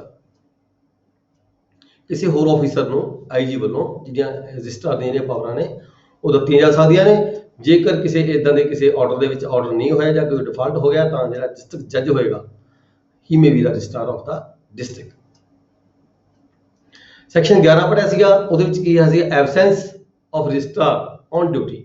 ਜੇਕਰ ਜਿਹੜਾ ਰਜਿਸਟਰਾਰ ਹੈਗਾ ਉਹ ਡਿਊਟੀ ਦਾ ਹਾਜ਼ਰ ਹੈਗਾ, ਆਪਣੇ ਜ਼ਿਲ੍ਹੇ ਵਿੱਚ ਤਾਂ ਹੈਗਾ ਪਰ ਕਿਸੇ ਹੋਰ ਕੰਮ ਦੇ ਵਿੱਚ ਜ਼ਿਆਦਾ ਬਿਜੀ ਹੋਣ ਕਰਕੇ, ਜਿਵੇਂ ਕਿਸੇ ਇਲੈਕਸ਼ਨ ਦਾ ਟਾਈਮ ਹੈ ਕਿਤੇ ਜਾਂ ਕੋਈ ਲਾਅ ਐਂਡ ਆਰਡਰ ਦੀ ਕੋਈ ਸਥਿਤੀ ਐਸੀ ਬਣੀ ਹੋਈ ਹੈ ਜਾਂ ਕੋਈ ਜ਼ਰੂਰੀ ਕੰਮ ਆ ਗਿਆ ਹੈਗਾ, ਐਦਾਂ ਦੇ ਕੰਮ ਦੇ ਵਿੱਚ ਕਿਤੇ ਜ਼ਿਆਦਾ ਬਿਜੀ ਹੈਗਾ ਤਾਂ ਜਿਹੜਾ ਰਜਿਸਟਰਾਰ ਹੈਗਾ ਜਿਹਨੇ ਆਪਣੇ ਪਾਵਰਸ ਨੇ ਉਹ ਕਿਸੇ ਸਬ ਰਜਿਸਟਰਾਰ ਨੂੰ ਵੀ ਦਿੱਤੀਆਂ ਜਾ ਸਕਦੀਆਂ ਨੇ ਫਾਰ ਦਾ ਟਾਈਮਿੰਗ, ਸਾਰੀਆਂ ਪਾਵਰਾਂ ਜਾਂ ਕੁਝ ਪਾਵਰ ਰਜਿਸਟਰਾਰ ਵੱਲੋਂ ਆਪਣੀ ਐਬਸੈਂਟ ਦੇ ਵਿੱਚ ਔਰ ਐਬਸੈਂਟ ਇਨ ਦਾ ਆਫਿਸ। ਦੇਖੋ ਜੇ ਐਬਸੈਂਟ ਫਰੋਮ ਦਾ ਡਿਸਟ੍ਰਿਕਟ ਹੈਗਾ then registrar है then IG है the powers to give the powers of the registrar to any officer। ਜੇ ਤਾਂ ਰਜਿਸਟਰਾਰ ਆਪਣੇ ਜ਼ਿਲ੍ਹੇ ਤੋਂ ਹੀ ਐਬਸੈਂਟ ਹੈ ਤਾਂ IG ਕੋਲੇ ਪਾਵਰ ਹੈਗੀ ਹੈ ਕਿਸੇ ਨੂੰ ਰਜਿਸਟਰਾਰ ਦੀਆਂ ਪਾਵਰਾਂ ਦੇਣ ਦੀ, ਜਾਂ ਫਿਰ ਜਿਹੜਾ ਜ਼ਿਲ੍ਹੇ ਦਾ ਡਿਸਟ੍ਰਿਕਟ ਜੱਜ ਹੋਏਗਾ ਉਹਦੇ ਕੋਲ ਰਜਿਸਟਰਾਰ ਦੀਆਂ ਪਾਵਰਾਂ ਹੋਣਗੀਆਂ। ਪਰ ਜੇਕਰ ਸੈਕਸ਼ਨ 11 ਇਹ ਕਹਿੰਦਾ ਹੈ ਵੀ ਜੇਕਰ ਰਜਿਸਟਰਾਰ ਆਪਣੇ ਜ਼ਿਲ੍ਹੇ ਵਿੱਚ ਤਾਂ ਹੈਗਾ, ਡਿਊਟੀ ਤੇ ਵੀ ਹੈਗਾ, ਪਰ ਰਜਿਸਟਰਾਰ ਦੀ ਜਿਹੜੀ ਆਫਿਸ ਹੈ ਉਹਦੇ ਵਿੱਚ ਨਹੀਂ ਹੋ ਆ ਰਿਹਾ ਕਿਸੇ ਕਾਰਨ, ਠੀਕ ਹੈ, ਤਾਂ ਰਜਿਸਟਰਾਰ ਵੱਲੋਂ ਜਿਹੜੀਆਂ ਆਪਣੇ ਪਾਵਰ ਨੇ ਕਿਸੇ ਵੀ ਸਬ ਰਜਿਸਟਰਾਰ ਨੂੰ ਦਿੱਤੀਆਂ ਜਾ ਸਕਦੀਆਂ। ਇੱਥੇ ਤੱਕ ਅਸੀਂ ਪੜ੍ਹਿਆ ਸੀਗਾ ਤੇ ਅੱਜ ਅਸੀਂ ਪੜ੍ਹਾਂਗੇ absence of the sub registrar. Section 12, ਜੇਕਰ ਕਿਸੇ ਕਰਕੇ ਜਿਹੜਾ ਸਬ ਰਜਿਸਟਰਾਰ ਹੈਗਾ ਉਹ ਐਬਸੈਂਟ ਹੈ ਆਪਣੀ ਡਿਊਟੀ ਤੋਂ, ਆਪਣੇ ਕੰਮ ਤੋਂ, ਕਿਸੇ ਹੋਰ ਕੰਮ ਦੇ ਵਿੱਚ ਬਿਜੀ ਹੈ, ਤਾਂ ਸਬ ਰਜਿਸਟਰਾਰ ਦੀਆਂ ਜਿਹੜੀਆਂ ਪਾਵਰਸ ਨੇ ਉਹ ਰਜਿਸਟਰਾਰ ਆਪਣੇ ਅਧੀਨ ਕਿਸੇ ਵੀ ਸਬ ਰਜਿਸਟਰਾਰ ਨੂੰ, ਜੁਆਇੰਟ ਸਬ ਰਜਿਸਟਰਾਰ ਨੂੰ ਦੇ ਸਕਦੇ ਨੇ। ਇਹ ਤਾਂ ਆਪਾਂ ਕੱਲ ਹੀ ਡਿਸਕਸ ਕਰ ਲਿਆ ਸੀਗਾ ਇਹ, ਤੇ ਦੈਨ ਅਸੀਂ ਕੱਲ ਡਿਸਕਸ ਕੀਤਾ ਸੀਗਾ section 13 report to the government. ਜਿਹੜੇ ਸੈਕਸ਼ਨ ਅਸੀਂ 10 11 12 ਉੱਪਰ ਪੜ੍ਹੇ ਨੇ, ਜਿਹਦੇ ਵਿੱਚ ਜਿਹੜੀਆਂ ਪਾਵਰਸ ਨੇ ਰਜਿਸਟਰਾਰ ਦੀਆਂ, ਸਬ ਰਜਿਸਟਰਾਰ ਦੀਆਂ ਕਿਸੇ ਹੋਰ ਅਫਸਰ ਨੂੰ ਦਿੱਤੀਆਂ ਜਾਂਦੀਆਂ ਨੇ, ਇਹਦੀ ਜਿਹੜੀ ਰਿਪੋਰਟ ਹੈਗੀ ਹੈ ਅੰਡਰ ਸੈਕਸ਼ਨ 13 ਸਰਕਾਰ ਨੂੰ ਦਿੱਤੀ ਜਾਏਗੀ, ਸਰਕਾਰ ਨੂੰ ਭੇਜੀ ਜਾਵੇਗੀ, ਠੀਕ ਹੈ। ਨੈਕਸਟ ਹੈਗਾ ਸੈਕਸ਼ਨ 15। ਸੈਕਸ਼ਨ 15 ਦੇ ਵਿੱਚ ਕੀ ਸੀਗਾ, ਸੀਲ ਆਫ ਦਾ ਆਫਿਸ। ਕੋਈ ਵੀ ਆਪਾਂ ਸਾਡਾ ਇਹ ਜਿਹੜਾ ਰਜਿਸਟ੍ਰੇਸ਼ਨ ਜਾਂ ਜਿਹੜਾ ਆਫਿਸ ਹੈ ਸਬ ਰਜਿਸਟਰਾਰ ਦਾ ਆਫਿਸ ਹੈ, ਜੁਆਇੰਟ ਸਬ ਰਜਿਸਟਰਾਰ ਦਾ ਆਫਿਸ ਹੈ, ਇਹਦੀ ਇੱਕ ਸੀਲ ਹੋਏਗੀ, ਸਟੈਂਪ ਹੋਏਗੀ। ਜਿਵੇਂ ਕਿ ਆਪਣੇ ਆਫਿਸਾਂ 'ਚ ਅਸੀਂ ਸਾਰੇ ਦੇਖਦੇ ਹਾਂ ਗੋਲ ਸਟੈਂਪ ਹੁੰਦੀ ਹੈ ਜਿਹਦੇ ਉੱਪਰ ਲਿਖਿਆ ਹੁੰਦਾ ਆਫਿਸ ਦਾ ਨਾਮ ਲਿਖਿਆ ਹੁੰਦਾ, ਉਹ ਸਾਰੇ ਆਫਿਸਾਂ ਦੇ ਵਿੱਚ ਆਫਿਸ ਸੀਲ ਦੀ ਪ੍ਰੋਵੀਜ਼ਨ ਦਿੱਤੀ ਗਈ ਹੈ ਇਸ ਸੈਕਸ਼ਨ 15 ਦੇ ਵਿੱਚ। ਸੈਕਸ਼ਨ 16 'ਚ ਹੈਗਾ ਬੁੱਕਸ, ਪ੍ਰਸਕ੍ਰਾਈਬਡ ਬੁੱਕਸ। ਜਿਹੜੇ ਵੀ ਬੁੱਕਸ ਅਸੀਂ ਲਗਾਉਂਦੇ ਜਿਵੇਂ ਬੁੱਕ 1, ਬੁੱਕ 2, ਬੁੱਕ 3, ਬੁੱਕ 4, ਇਸ ਪਰਪਸ ਦੇ ਲਈ ਸਾਡੇ ਦਫ਼ਤਰਾਂ 'ਚ ਲਗਾਈਆਂ ਜਾਂਦੀਆਂ ਨੇ। ਇਹ ਜਿਹੜਾ ਗਵਰਨਮੈਂਟ ਵੱਲੋਂ ਪ੍ਰੋਵਾਈਡ ਕੀਤੀਆਂ ਜਾਣਗੀਆਂ ਪ੍ਰਸਕ੍ਰਾਈਬਡ ਪਰਫਾਰਮੈਂਸ ਦੇ ਉੱਪਰ, ਰੂਲਾਂ 'ਚ ਜੋ ਪਰਫਾਰਮੈਂਸ ਦਰਸਾਏ ਗਏ ਨੇ। ਅਸੀਂ ਫਿਰ ਰੂਲਾਂ ਨੂੰ ਡਿਸਕਸ ਕਰਾਂਗੇ, ਮੈਨੂਅਲ ਡਿਸਕਸ ਕਰਾਂਗੇ। ਇਹਦੀ ਰਜਿਸਟ੍ਰੇਸ਼ਨ ਮੈਨੂਅਲ ਦੇ ਵਿੱਚ ਸਾਰਾ ਦਿਖਾਇਆ ਗਿਆ ਪ੍ਰੋਸੀਜਰ, ਪ੍ਰੋਸੈਸ, ਕਿਹੜੀਆਂ ਬੁੱਕਸ ਅਸੀਂ ਯੂਜ਼ ਕਰਦੇ ਹਾਂ, ਉਹਦਾ ਕੀ ਪਰਫਾਰਮਾ ਹੁੰਦਾ ਹੈ। ਇਹਦੇ ਨਾਲ ਹੀ ਕੀ ਹੈ ਫਾਇਰ ਪ੍ਰੂਫ ਬਾਕਸਸ ਤਾਂ ਕਿ ਜੇ ਕਿਸੇ ਕਾਰਨ ਅੱਗ ਲੱਗ ਜਾਏ ਤਾਂ ਜਿਹੜੇ ਬਹੁਤ ਹੀ ਇੰਪੋਰਟੈਂਟ ਡਾਕੂਮੈਂਟ ਹੈਗੇ ਨੇ ਉਹ ਮਤਲਬ ਕਿ ਸੜ ਨਾ ਜਾਣ, ਇਸ ਕਰਕੇ ਸਰਕਾਰ ਵੱਲੋਂ ਫਾਇਰ ਪ੍ਰੂਫ ਬਾਕਸਸ ਵੀ ਜਿਹੜੇ ਹੈਗੇ ਨੇ ਇਹ ਸਬ ਰਜਿਸਟਰਾਰ ਆਫਿਸ ਨੂੰ ਮੁਹੱਈਆ ਕਰਾਏ ਜਾਂਦੇ ਨੇ। ਸੈਕਸ਼ਨ 16 ਸੀਗਾ 16A 'ਚ ਨਵਾਂ ਇਨਸਰਟ ਹੋਇਆ। 16A 'ਚ ਕੀ ਕਿਹਾ ਗਿਆ, ਜਿਵੇਂ ਸਾਡਾ ਜਿਹੜਾ ਸਾਰਾ ਰਿਕਾਰਡ ਹੈ ਬੁੱਕਸ ਦੇ ਵਿੱਚ ਹੈਗਾ, ਠੀਕ ਹੈ, ਪਰ ਹੁਣ ਬੁੱਕਸ ਦੇ ਨਾਲ ਜਿਹੜਾ ਰਿਕਾਰਡ ਹੈ ਕੰਪਿਊਟਰਾਈਜ਼ ਹੋ ਚੁੱਕਿਆ ਹੈ। ਕੰਪਿਊਟਰਾਈਜ਼ ਹੋਣ ਦੇ ਨਾਲ ਸਰਕਾਰ ਨੇ ਫਿਰ ਇਹ ਨਵਾਂ ਐਕਟ ਜਿਹੜਾ ਹੈਗਾ ਸਾਡੇ ਇਨਸਰਟ ਕੀਤਾ ਤਾਂ ਕਿ ਇਹਦੇ ਵਿੱਚ ਜਿਹੜਾ ਰਿਕਾਰਡ ਹੈ ਇਲੈਕਟ੍ਰੋਨਿਕ ਰਿਕਾਰਡ ਹੋ ਚੁੱਕਿਆ ਸਾਡੇ ਪਾਸ। ਕੰਪਿਊਟਰਾਈਜੇਸ਼ਨ ਤੋਂ ਬਾਅਦ ਇਲੈਕਟ੍ਰੋਨਿਕ ਫਲੋਪੀਜ਼ ਸਾਡੇ ਕੋਲ ਹੈਗੀਆਂ ਨੇ, ਕੰਪਿਊਟਰ ਫਲੋਪੀਜ਼ ਹੈਗੀਆਂ ਨੇ, ਡਿਸਕੈਟੀਜ਼ ਵਗੈਰਾ ਹੈਗੀਆਂ ਨੇ, ਪੈਨ ਡਰਾਈਵਸ ਹੁੰਦੇ ਨੇ, ਠੀਕ ਹੈ। ਇਹ ਵੀ ਸਾਰਾ ਅਸੀਂ ਜਸਟ ਜਿਹੜਾ ਹੈਗਾ ਰਜਿਸਟ੍ਰੇਸ਼ਨ ਰਿਕਾਰਡ ਦੀ ਪਰਿਭਾਸ਼ਾ 'ਚ ਆ ਜਾਂਦਾ ਹੈ ਇਹ ਸੈਕਸ਼ਨ 16A ਮਰਜ ਹੋਣ ਦੇ ਨਾਲ। ਤੇ ਇਸੇ ਤਰ੍ਹਾਂ ਜਿਵੇਂ ਕਿ ਅਸੀਂ ਆਪਣੇ ਡਾਕੂਮੈਂਟਸ ਜਾਂ ਕਾਪੀਜ਼ ਕਿਸੇ ਵੀ ਕੰਸਰਨ ਪਾਰਟੀ ਜੇ ਕੋਈ ਜਿਸ ਨੂੰ ਕੋਈ ਰਿਕੁਆਇਰਮੈਂਟ ਹੁੰਦੀ ਹੈ ਸਰਕਾਰੀ ਫੀਸ ਦੇ ਕੇ ਅਦਾ ਕਰਕੇ ਕਾਪੀਜ਼ ਲੈ ਸਕਦੀ ਹੈ। ਇਸੇ ਤਰ੍ਹਾਂ ਸੈਕਸ਼ਨ ਮਤਲਬ 57(5) ਦੇ ਤਹਿਤ ਅਸੀਂ ਜਿਹੜੀਆਂ ਕਾਪੀਆਂ ਅਪਲਾਈ ਕਰਦੇ ਹਾਂ ਸਪਲਾਈ ਕਰਦੇ ਹਾਂ ਕਿਸੇ ਵੀ ਵਿਅਕਤੀ ਨੂੰ। ਇਸੇ ਤਰੀਕੇ ਨਾਲ ਜਿਹੜਾ ਇਹ ਸਾਡਾ ਇਲੈਕਟ੍ਰੋਨਿਕ ਰਿਕਾਰਡ ਹੈਗਾ ਕੰਪਿਊਟਰ ਦਾ, ਇਹਦੀਆਂ ਜਿਹੜੀਆਂ ਕਾਪੀਆਂ ਹੈਗੀਆਂ ਨੇ ਉਸੇ ਸੈਕਸ਼ਨ ਦੇ ਤਹਿਤ ਇਹਦੀ ਕਾਪੀ ਵੀ ਰਜਿਸਟਰਾਰ ਸਬ ਰਜਿਸਟਰਾਰ ਵੱਲੋਂ ਜੁਆਇੰਟ ਸਬ ਰਜਿਸਟਰਾਰ ਵੱਲੋਂ ਮੁਹੱਈਆ ਕਰਵਾਈ ਜਾ ਸਕਦੀ ਹੈ ਕੰਸਰਨ ਪਰਸਨ। ਠੀਕ ਹੈ, ਇਹ ਸੀਗਾ ਸਾਡਾ ਪਾਰਟ 2 ਜਿਹੜਾ ਅਸੀਂ ਕੱਲ੍ਹ ਡਿਸਕਸ ਕੀਤਾ ਸੀਗਾ। ਅੱਜ ਅਸੀਂ ਪੜਾਂਗੇ ਪਾਰਟ 3। ਪਾਰਟ 3 ਕੀ ਹੈ? Registration of the documents. ਦੇਖੋ ਮੈਂ ਜਨਰਲ ਪਹਿਲਾਂ ਦੱਸ ਦਵਾਂ ਵੀ ਜਿਹੜਾ ਇਹ ਪਾਰਟ 3 ਕਿਸ ਚੀਜ਼ ਨਾਲ ਸੰਬੰਧ ਰੱਖਦਾ ਹੈ। ਡਾਕੂਮੈਂਟਸ ਕਿਹੜੇ ਰਜਿਸਟਰ ਕੀਤੇ ਜਾ ਸਕਦੇ ਨੇ, ਕਿਹੜੇ ਨਹੀਂ ਰਜਿਸਟ੍ਰੇਸ਼ਨ ਕੀਤੇ ਜਾ ਸਕਦੇ, ਤਾਂ ਕਿਹੜੇ ਡਾਕੂਮੈਂਟ ਨੇ ਜਿਹੜੇ ਸਾਨੂੰ ਆਪਸ਼ਨਲ ਹੁੰਦੇ ਨੇ, ਜੇ ਅਸੀਂ ਰਜਿਸਟਰ ਕਰਵਾ ਲਓ ਜੇ ਅਸੀਂ ਨਾ ਕਰਵਾ। ਠੀਕ ਹੈ, ਬਹੁਤ ਇੰਪੋਰਟੈਂਟ ਚੈਪਟਰ ਹੈ, ਬਹੁਤ ਇੰਪੋਰਟੈਂਟ ਸੈਕਸ਼ਨ ਹੈਗਾ। ਇਹਦੇ ਤੇ ਕੁਐਸਚਨ ਲਗਭਗ 90% ਆ ਜਾਂਦੇ ਨੇ। ਸੈਕਸ਼ਨ 17 ਸੈਕਸ਼ਨ 18 ਇਹਦੇ ਤੇ ਆਮ ਤੌਰ ਤੇ ਮੈਂ ਦੇਖਿਆ ਹੈਗਾ ਬਹੁਤ ਸਾਰੇ ਕੁਐਸਚਨ ਪੇਪਰ ਹੁੰਦੇ ਨੇ ਜਿਹਦੇ ਵਿੱਚ ਇਹ ਜ਼ਰੂਰ ਕਵਰ ਹੁੰਦਾ ਹੈ ਸੈਕਸ਼ਨ 17 ਜਾਂ ਸੈਕਸ਼ਨ 18 ਵੀ ਕਿਹੜੇ ਡਾਕੂਮੈਂਟ ਨੇ ਜਿਹੜੇ ਕੰਪਲਸਰੀ ਰਜਿਸਟ੍ਰੇਸ਼ਨ ਇਹਨਾਂ ਦੀ ਹੋਣੀ ਚਾਹੀਦੀ ਹੈ, ਤੇ ਇਦਾਂ ਦੇ ਕਿਹੜੇ ਡਾਕੂਮੈਂਟ ਨੇ ਜਿਹਨਾਂ ਦੀ ਆਪਸ਼ਨਲ ਰਜਿਸਟ੍ਰੇਸ਼ਨ ਹੁੰਦੀ ਹੈ, ਜਿਹਨਾਂ ਦੀ ਰਜਿਸਟਰੀ ਕਰਵਾਓ ਚਾਹੇ ਨਾ ਕਰਵਾਓ, ਇਹ ਮਤਲਬ ਮਰਜ਼ੀ ਤੇ ਡਿਪੈਂਡ ਕਰਦਾ ਹੈ ਐਗਜ਼ੀਕਿਊਟੈਂਟ ਦੀ। ਤੇ ਪਾਰਟ 3 ਹੈਗਾ registration of document. Section 17 documents which registration is compulsory. Very important ਹੈ ਜੀ। ਸੈਕਸ਼ਨ 17 ਕਿਹੜੇ ਡਾਕੂਮੈਂਟ ਇਦਾਂ ਦੇ ਹੈਗੇ ਨੇ ਜਿਨ੍ਹਾਂ ਦੀ ਜਿਹੜੀ ਰਜਿਸਟ੍ਰੇਸ਼ਨ ਕਰਾਈ ਜਾਣੀ ਹੈਗੀ ਹੈ, ਬਹੁਤ ਜ਼ਰੂਰੀ ਹੈ ਕਿ ਕੰਪਲਸਰੀ ਹੈਗੀ ਹੈ ਅੰਡਰ ਦਿਸ ਐਕਟ ਕੇਮ ਔਰ ਕਮ ਇਨਟੂ ਫੋਰਸ।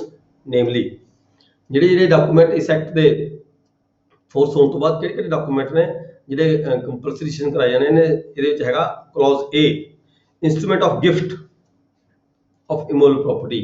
ਕੋਈ ਵੀ ਅਚਲ ਜਾਇਦਾਦ, ਜਿਹੜੀ ਵੀ ਕੋਈ ਅਚਲ ਜਾਇਦਾਦ ਹੁੰਦੀ ਹੈ, ਜਿਹੜੀ ਉਹਦੀ ਕੋਈ ਗਿਫਟ ਕੀਤੀ ਜਾਂਦੀ ਹੈ, ਜਿਹੜੀ ਉਹਦੀ ਰਜਿਸਟ੍ਰੇਸ਼ਨ ਕਰਾਈ ਜਾਣੀ ਹੈ, ਉਹ ਜ਼ਰੂਰੀ ਹੈ, ਕੰਪਲਸਰੀ ਹੈ। ਠੀਕ ਹੈ ਜੀ। ਨੈਕਸਟ ਹੈਗਾ ਕਲੌਜ਼ B, ਅਦਰ ਨॉन ਟੈਸਟਾਮੈਂਟਰੀ ਡਾਕੂਮੈਂਟਸ। ਹੋਰ ਕੋਈ ਵੀ ਨॉन ਟੈਸਟਾਮੈਂਟਰੀ ਜਿਹੜਾ ਡਾਕੂਮੈਂਟ ਹੁੰਦਾ। ਦੇਖੋ ਟੈਸਟਾਮੈਂਟਰੀ ਨॉन ਟੈਸਟਾਮੈਂਟਰੀ ਇਹ 'ਚ ਕੀ ਫਰਕ ਹੈਗਾ, ਤੁਸੀਂ ਬਾਰ-ਬਾਰ ਪੜ੍ਹੋਗੇ ਟੈਸਟਾਮੈਂਟਰੀ ਨॉन ਟੈਸਟਾਮੈਂਟਰੀ। ਟੈਸਟਾਮੈਂਟਰੀ ਜਿਹੜੇ ਡਾਕੂਮੈਂਟਸ ਹੁੰਦੇ ਉਹ ਵਿਲਸ ਹੁੰਦੀਆਂ ਨੇ, ਵਿਲਸ।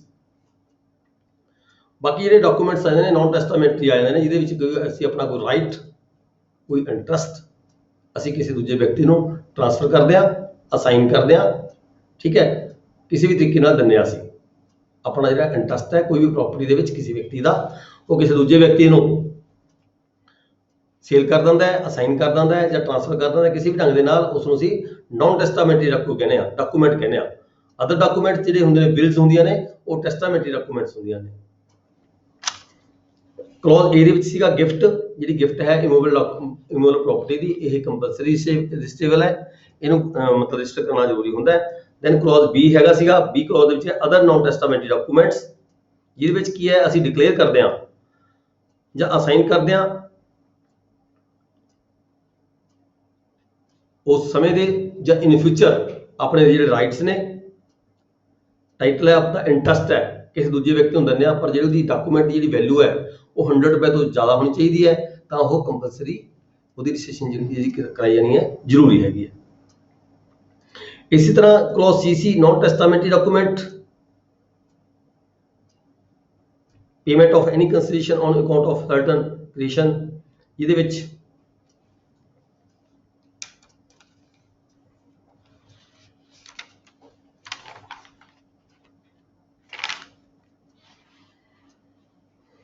ਜਿਹਦੇ 'ਚ 100 ਰੁਪਏ ਦੀ ਘੱਟੋ ਘੱਟ ਰਸੀਦ ਦਿੱਤੀ ਗਈ ਹੋਵੇ, 100 ਰੁਪਏ ਲੈ ਦਿਆ ਗਿਆ ਹੋਵੇ। ਠੀਕ ਹੈ, ਕੋਈ ਵੀ ਹੋਰ ਡਾਕੂਮੈਂਟ ਹੋ ਸਕਦਾ ਹੈ, ਨॉन ਟੈਸਟਾਮੈਂਟਰੀ ਡਾਕੂਮੈਂਟ ਹੈ।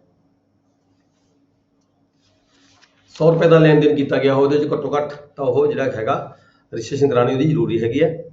ਦੈਨ ਕਲੌਜ਼ D ਹੈ lease of the immovable property. ਬਹੁਤ ਇੰਪੋਰਟੈਂਟ ਹੈ ਜੀ। ਦੇਖੋ ਇਹਦੇ ਵਿੱਚ ਤੁਹਾਡੇ ਕੋਲੇ 2 ਵਿਸ਼ੇ ਆਉਣਗੇ ਇਹਦੇ ਵਿੱਚ ਹੀ, lease of the immovable property, ਜਿੱਥੇ ਈਅਰ ਟੂ ਈਅਰ ਹੈਗਾ, ਸਾਲ ਦਰ ਸਾਲ ਜਿਹੜੀ ਅਸੀਂ ਲੀਜ਼ ਕਰਦੇ ਆ ਕਿਸੇ ਨੂੰ, ਜਿਵੇਂ ਕਿ ਦੁਕਾਨਾਂ, ਕੋਈ ਮਕਾਨ ਕੋਈ ਕਿਰਾਏ ਤੇ ਦਿੰਦਾ, ਕੋਈ ਲੈਂਦਾ ਹੈ। ਠੀਕ ਹੈ, ਸਾਲ ਦਰ ਸਾਲ ਅਸੀਂ ਲੀਜ਼ ਕਰਦੇ ਹਾਂ। ਔਰ ਫॉर ਐਨੀ ਟਰਮ ਐਕਸੀਡਿੰਗ 1 ਈਅਰ, ਜਾਂ ਸਾਲ ਤੋਂ ਵੱਧ ਸਮੇਂ ਦੇ ਲਈ ਕੋਈ ਲੀਜ਼ ਹੁੰਦੀ ਹੈ, ਉਹਨੂੰ ਜਿਹੜਾ ਹੈਗਾ ਰਜਿਸਟਰ ਕਰਾਉਣਾ ਜ਼ਰੂਰੀ ਹੁੰਦਾ ਹੈ।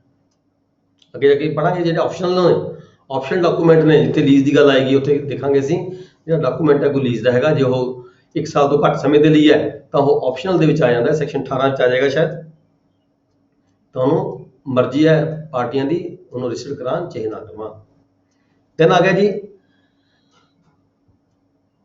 ਈ ਕਲੌਜ਼ ਦੇ ਵਿੱਚ ਨॉन ਟੈਸਟਾਮੈਂਟਰੀ ਡਾਕੂਮੈਂਟ ਟ੍ਰਾਂਸਫਰਿੰਗ ਔਰ ਅਸਾਈਨਿੰਗ ਡਿਕਰੀ ਕੋਈ ਆਰਡਰ ਉਹਦਾ ਕੋਡ ਜਾਂ ਅਵਾਰਡ। ਦੇਖੋ ਹੁਣ ਤੁਸੀਂ ਕਹੋਗੇ ਵੀ ਆਰਡਰ ਨੂੰ ਅਸੀਂ ਕਿਵੇਂ ਟ੍ਰਾਂਸਫਰ ਕਰਦੇ ਹਾਂ, ਡਿਕਰੀ ਨੂੰ ਅਸੀਂ ਕਿਵੇਂ ਟ੍ਰਾਂਸਫਰ ਕਰਦੇ ਹਾਂ, ਅਵਾਰਡ ਨੂੰ ਅਸੀਂ ਕਿਵੇਂ ਟ੍ਰਾਂਸਫਰ ਕਰਦੇ ਹਾਂ, ਇਹਦਾ ਕੀ ਮਤਲਬ ਹੋਏਗਾ। ਇੱਥੇ ਨਾਲ ਅਸਾਈਨੀ ਦੀ ਗੱਲ ਕੀਤੀ ਹੈ, ਅਸਾਈਨਮੈਂਟ ਦੀ। ਮੰਨ ਲਓ ਕਿਸੇ ਵਿਅਕਤੀ ਦੇ ਹੱਕ ਦੇ ਵਿੱਚ ਕੋਈ ਡਿਗਰੀ ਪਾਸ ਹੋਈ ਹੁੰਦੀ ਹੈ, ਕਿਸੇ ਨੇ ਕਿਸੇ ਤੋਂ ਪੈਸੇ ਲੈਣੇ ਹੁੰਦੇ ਆ, ਲੱਖ ਰੁਪਏ ਮੰਨ ਲਓ ਲੈਣਾ ਕਿਸੇ ਨੇ ਕਿਸੇ ਵਿਅਕਤੀ ਤੋਂ, ਠੀਕ ਹੈ। ਉਹਦੇ ਹੱਕ 'ਚ ਕੋਈ ਡਿਗਰੀ ਪਾਸ ਹੋ ਗਈ, ਇਹਨੇ B ਤੋਂ ਪੇਮੈਂਟ ਲੈਣੀ ਸੀਗੀ, ਇਹਦੇ ਹੱਕ 'ਚ ਕੋਈ ਡਿਗਰੀ ਪਾਸ ਹੋ ਗਈ, ਠੀਕ ਹੈ। ਉਹ ਜਿਹੜੀ ਡਿਗਰੀ ਹੈਗੀ ਹੈ ਉਹ ਡਿਗਰੀ ਅਜੇ ਐਗਜੀਕਿਊਟ ਨਹੀਂ ਹੋਈ, ਡਿਗਰੀ ਪਾਸ ਹੋ ਗਈ, ਕਲੀਅਰ ਕਰਤਾ ਕੋਰਟ ਨੇ ਵੀ ਹਾਂ ਇਸਨੇ ਇਹਨੇ B ਤੋਂ ਪੇਮੈਂਟ ਲੈਣੀ ਹੈ, ਲੱਖ ਰੁਪਏ ਲੈਣੀ ਹੈ। ਹੁਣ ਉਹਦੇ ਕੋਲ ਇੱਕ ਤਰ੍ਹਾਂ ਦਾ ਉਹ ਇੱਕ ਨੋਟ ਆ ਗਿਆ, ਜਸਤੇ ਇਹ ਕਹਿ ਲਈਏ ਆਪਾਂ ਉਹਦੇ ਕੋਲੇ ਜਿਵੇਂ ਸ਼ੇਅਰ ਹੁੰਦੇ ਆ ਹੋਰ ਹੁੰਦੇ ਆ ਐਦਾਂ ਦੇ ਰੂਪ ਦੇ ਵਿੱਚ ਉਹਦੇ ਕੋਲੇ 1 ਲੱਖ ਰੁਪਏ ਦੀ ਜਿਹੜੀ ਡਿਗਰੀ ਹੈ, ਇਸ ਲੱਖ ਰੁਪਏ ਦੀ ਡਿਗਰੀ ਨੂੰ ਉਹ ਕਿਸੇ ਹੋਰ ਬੰਦੇ ਨੂੰ ਵੀ ਦੇ ਸਕਦਾ ਹੈ, ਟ੍ਰਾਂਸਫਰ ਕਰ ਸਕਦਾ ਹੈ, ਆਪਣੇ ਜਿਹੜੇ ਰਾਈਟਸ ਨੇ ਉਹ ਫਰਦਰ ਅਲਾਈਨਡ ਕਰ ਸਕਦਾ ਹੈ ਵੀ ਆਹ ਲਓ ਡਿਗਰੀ ਦੇ ਮੈਂ ਆਪਣੀਆਂ ਪਾਵਰਾਂ ਲਿਖ ਕੇ ਦੇਤੀਆਂ ਵੀ ਜਿਹੜੀ ਇਹ ਡਿਗਰੀ ਹੈ ਕੱਲ ਨੂੰ ਇਨ ਫਿਊਚਰ ਜੇ ਐਗਜੀਕਿਊਟ ਕਰਵਾਏਗਾ ਤਾਂ ਇਹ ਲੱਖ ਰੁਪਇਆ ਲੈਣ ਦਾ ਇਹ ਹੱਕਦਾਰ ਹੋਏਗਾ, ਠੀਕ ਹੈ ਜੀ। ਇਹਦਾ ਮਤਲਬ ਇਹ ਜਿਹੜੀ ਸੈਕਸ਼ਨ ਹੈਗੀ ਹੈ, ਸਬ ਸੈਕਸ਼ਨ ਹੈਗੀ ਹੈ, ਇੱਥੋਂ ਇਹ ਲੈ ਜਾਂਦਾ ਹੈ ਵੀ ਕੋਈ ਡਿਗਰੀ ਹੋਵੇ, ਕੋਈ ਆਰਡਰ ਹੋਵੇ, ਕੋਈ ਅਵਾਰਡ ਹੋਵੇ। ਇਸ ਤਰ੍ਹਾਂ ਕੋਈ ਅਵਾਰਡ ਵੀ ਹੋ ਸਕਦੀ ਹੈ, ਕਿਸੇ ਦੀ ਕੋਈ ਜ਼ਮੀਨ ਅਕਵਾਇਰ ਹੋਈ ਹੋਵੇ, ਠੀਕ ਹੈ, ਜਾਂ ਕਿਸੇ ਦੇ ਹੱਕ 'ਚ ਕੋਈ ਅਵਾਰਡ ਹੋਈ ਹੋਵੇ, ਅਵਾਰਡ ਦੀ ਜੇ ਪੇਮੈਂਟ ਨਾ ਲਈ ਮਿਲੀ ਹੋਵੇ, ਕਿਸੇ ਕਾਰਨ ਕੋਈ ਕੋਰਟ ਕੇਸ ਚੱਲਦਾ ਹੋਵੇ ਤਾਂ ਜਿਹੜੀ ਉਹ ਅਵਾਰਡ ਹੈ ਉਹ ਅਵਾਰਡ ਵੀ ਕੋਈ ਵਿਅਕਤੀ ਕਿਸੇ ਹੱਕ ਦੇ ਦੂਸਰੇ ਹੱਕ ਦੇ ਵਿੱਚ ਟ੍ਰਾਂਸਫਰ ਕਰ ਸਕਦਾ ਹੈ ਤਾਂ ਕਿ ਉਹਦੀ ਜਿਹੜੀ ਪੇਮੈਂਟ ਹੈ ਕੱਲ ਨੂੰ ਲੈਣ ਦਾ ਉਹ ਹੱਕਦਾਰ ਹੋਵੇਗਾ, ਠੀਕ ਹੈ ਜੀ। ਪਰ ਨਾਲ ਸ਼ਰਤ ਇਹ ਹੈ ਵੀ ਜਿਹੜੀ ਇਦਾਂ ਦੀ ਕੋਈ ਡਿਗਰੀ ਹੈ, ਕੋਈ ਅਵਾਰਡ ਹੈ, ਕੋਈ ਆਰਡਰ ਹੈ, ਉਹਦੀ ਜਿਹੜੀ ਵੈਲਿਊ ਹੈ 100 ਰੁਪਏ ਤੋਂ ਜ਼ਿਆਦਾ ਹੋਵੇ ਤਾਂ ਉਹ ਜਿਹੜੇ ਹੈਗੇ ਆ ਕੰਪਲਸਰੀ ਰਜਿਸਟ੍ਰੇਸ਼ਨ ਜ਼ਰੂਰੀ ਹੈ ਉਹਦੀ। Provided that the government may by order publish in the official gazette exempt from the operation of this subsection।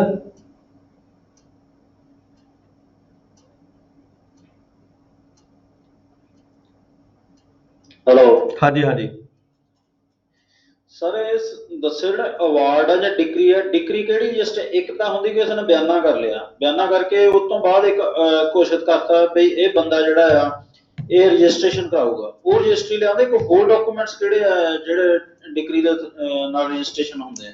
ਇਹ ਇਦਾਂ ਦੇ ਪ੍ਰੈਕਟਿਸ ਕਿਹੜੇ ਡਾਕੂਮੈਂਟਸ? ਇਹ ਇਦਾਂ ਦੇ ਡਾਕੂਮੈਂਟ ਹੁੰਦੇ ਆ, ਮੰਨ ਲਓ ਕਿਸੇ ਬੰਦੇ ਨੇ ਦੋ ਪਾਰਟੀਆਂ ਦਾ ਆਪਸੀ ਡਿਸਪਿਊਟ ਚੱਲਦਾ ਹੈ ਲੈਣ ਦੇਣ ਦਾ, ਉਹ ਨੋਟ ਭਰਿਆ ਹੋਇਆ ਕਿਸੇ ਬੰਦੇ ਨੇ ਇੱਕ ਦੂਜੇ ਨੇ, ਮੈਂ ਇਹ ਤੋਂ 50,000 ਰੁਪਏ ਲਿਆ ਸੀਗਾ, ਠੀਕ ਹੈ, ਉਹ ਮੁੱਕਰ ਗਿਆ, ਅਗਲਾ ਕੋਰਟ ਚਲਾ ਗਿਆ, ਕੋਰਟ ਨੇ ਡਿਗਰੀ ਪਾਸ ਕਰਤੀ, ਠੀਕ ਹੈ, ਓਕੇ ਹੈ, ਇਹ ਪ੍ਰੂਵ ਹੋ ਗਿਆ ਵੀ ਹਾਂ 50,000 ਰੁਪਏ ਦੇਣੇ ਇਸ ਤੋਂ ਲੈਣ,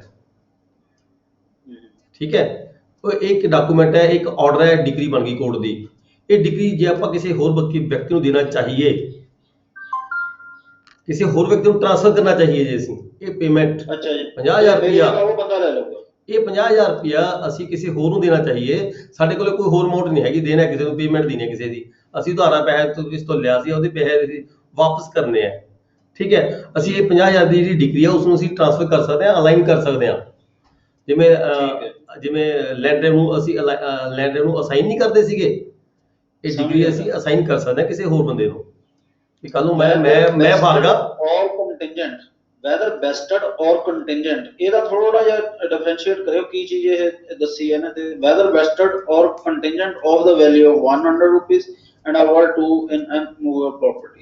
ਇਹ ਕਹਿੰਦਾ ਜਿਹੜੀ ਵੀ ਕੋਈ ਇਦਾਂ ਦੀ ਕੋਈ ਪ੍ਰਾਪਰਟੀ ਦੀ ਤੁਸੀਂ ਟ੍ਰਾਂਸਫਰ ਕਰਨਾ ਚਾਹ ਰਹੇ ਹੋ, ਕੋਈ ਡਿਗਰੀ ਦੀ ਟ੍ਰਾਂਸਫਰ ਕਰਨਾ ਚਾਹ ਰਹੇ ਹੋ, ਉਹਦੀ ਜਿਹੜੀ ਪ੍ਰਾਪਰਟੀ ਦੀ ਜਿਹੜੀ ਵੈਲਿਊ ਹੈ ਉਹ ਵੈਸਟ ਕੀਤੀ ਗਈ ਹੋਵੇ ਵੀ 100 ਰੁਪਏ ਤੋਂ ਜ਼ਿਆਦਾ ਹੋਵੇ, ਤਦ ਜ਼ਰੂਰਤ ਹੈਗੀ ਉਹਦੀ ਆਪਣਾ ਰਜਿਸਟ੍ਰੇਸ਼ਨ ਕਰਾਉਣ ਦੀ, ਅਦਰਵਾਈਜ਼ ਲੋੜ ਨਹੀਂ ਹੈਗੀ ਜੇ 100 ਰੁਪਏ ਤੋਂ ਘੱਟ ਹੈਗੀ ਹੈ। ਹਾਂਜੀ, ਇਹਦੇ ਕਿਹਾ ਹੈ ਵੀ ਜਿਹੜੇ ਐਨੂਅਲ ਰੈਂਟਸ ਨੇ ਸਰਕਾਰ which do not exceed 50 rupees, government ਕੋਈ ਚੇਂਜ ਕਰ ਸਕਦੀ ਹੈ ਆਪਣੇ ਪੱਧਰ ਤੇ, ਸਟੇਟ ਗਵਰਨਮੈਂਟ ਕੋਈ ਪਬਲਿਸ਼ ਨੋਟੀਫਿਕੇਸ਼ਨ ਜਾਰੀ ਕਰਕੇ ਜਿਹੜੇ ਕਿਰਾਏ ਦਾ ਹੈਗਾ ਐਨੂਅਲ ਰੈਂਟ ਹੈਗਾ ਰਿਜ਼ਰਵ ਕਰ ਸਕਦੀ ਹੈ which do not exceed 50 rupees, 50 ਰੁਪਏ ਤੋਂ ਜਿਹੜਾ ਘੱਟ ਹੋਵੇ।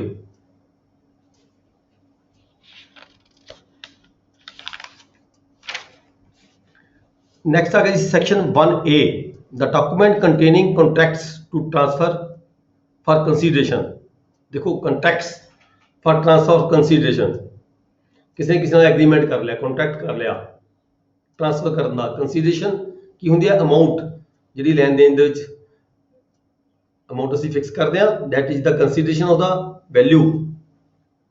The document containing contracts to transfer for the consideration any oil property for the purpose of section 53A not registered or after such commencement, then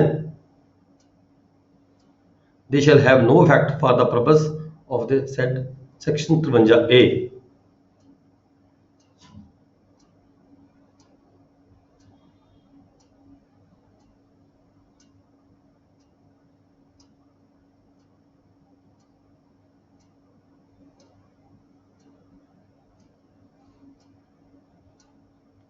जी कहना इदा का कोई डॉक्यूमेंट है जे किसी ने कॉन्ट्रैक्ट किया हुआ हैगा, ठीक है, 100 रुपए तो ज़्यादा की उम्र 100 रुपए तो ज़्यादा की कीमत का हैगा, पर वो रजिस्टर नहीं कराया गया तो उसकी कोई वैल्यू नहीं मनी जाएगी।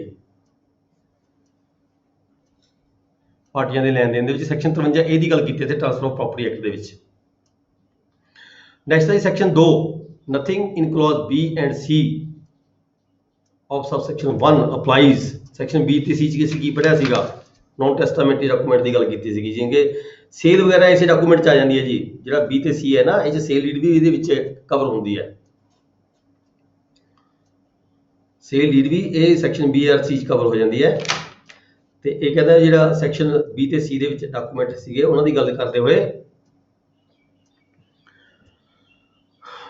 Applies to any composition deed, share joint stock company, debentures, endorsements, debentures, ये थोड़े जे पॉइंट दिते हैं जिहदे विच कहंदे ये जिहड़ियां हैगियां ने शर्तां B ते C दियां जिहड़े नॉन टैस्टामेंटरी डॉक्यूमेंट जी गल करते हैं भी ये जरूरी ने पास कराने, रजिस्टर्ड कराने बहुत जरूरी ने, पर ये कहा इन्होंने आ कुछ कंपनियों के जो शेयर ने, ठीक है जी, स्टॉक एक्सचेंज के शेयर ने, जॉइंट स्टॉक कंपनी के शेयर ने, तो डिवेंचर्स ने, इंडोर्समेंट्स ने, कोई लगाई गई बंदे ने शेयर किसी को बेच दिता, वो शेयर के पिछले पासे लिख के देता भी आ शेयर का मालक कल कोई फलाना होएगा, ठीक है। अक्सर देखते हो तुसीं किसी ने कोई कभी शेयर का काम किया हो, शेयर के पिछले पासे ही असी 2 लाइन की इंडोर्समेंट लगा के अपना जो शेयर है किसी होर ट्रांसफर कर सकते हैं भी कल यह जो शेयर की पेमेंट है ये फलाना बंदा लै सकता है भी। इन्हों के जोड़े है ने रजिस्टर कराने की कोई लोड़ नहीं होंगी। Documents other than the documents creating, declaring, assigning value of 100 rupees upwards। फिर डिग्री ऑर्डर की गल कर देंगे हैं, एनी डिग्री और order of a court except a degree और order expressed to be made on a compromise, जो कोई कंप्रोमाइज की डिग्री हुई हो एक्सेप्ट उस तो अलावा एक्सेप्ट ए डिग्री और order expressed to be made on a compromise and comprising immovable property other than that which is subject matter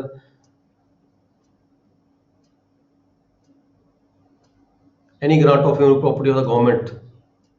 जो गवर्नमेंट ने कोई ग्रांट के तौर पर किसी को प्रॉपर्टी दी होवे उन्होंने भी रजिस्ट्रेशन कराने की कोई जरूरत नहीं होंगी। Instrument of partition made by the revenue officer, सनत तकसीम है जी रेवेन्यू ऑफिसर ने जारी की है, ठीक है, वो भी जो B ते C की क्लास के नहीं आता भी कंपलसरी रजिस्ट्रेशन की, उन्होंने भी कोई जरूरत नहीं होंगी सनत तकसीम को।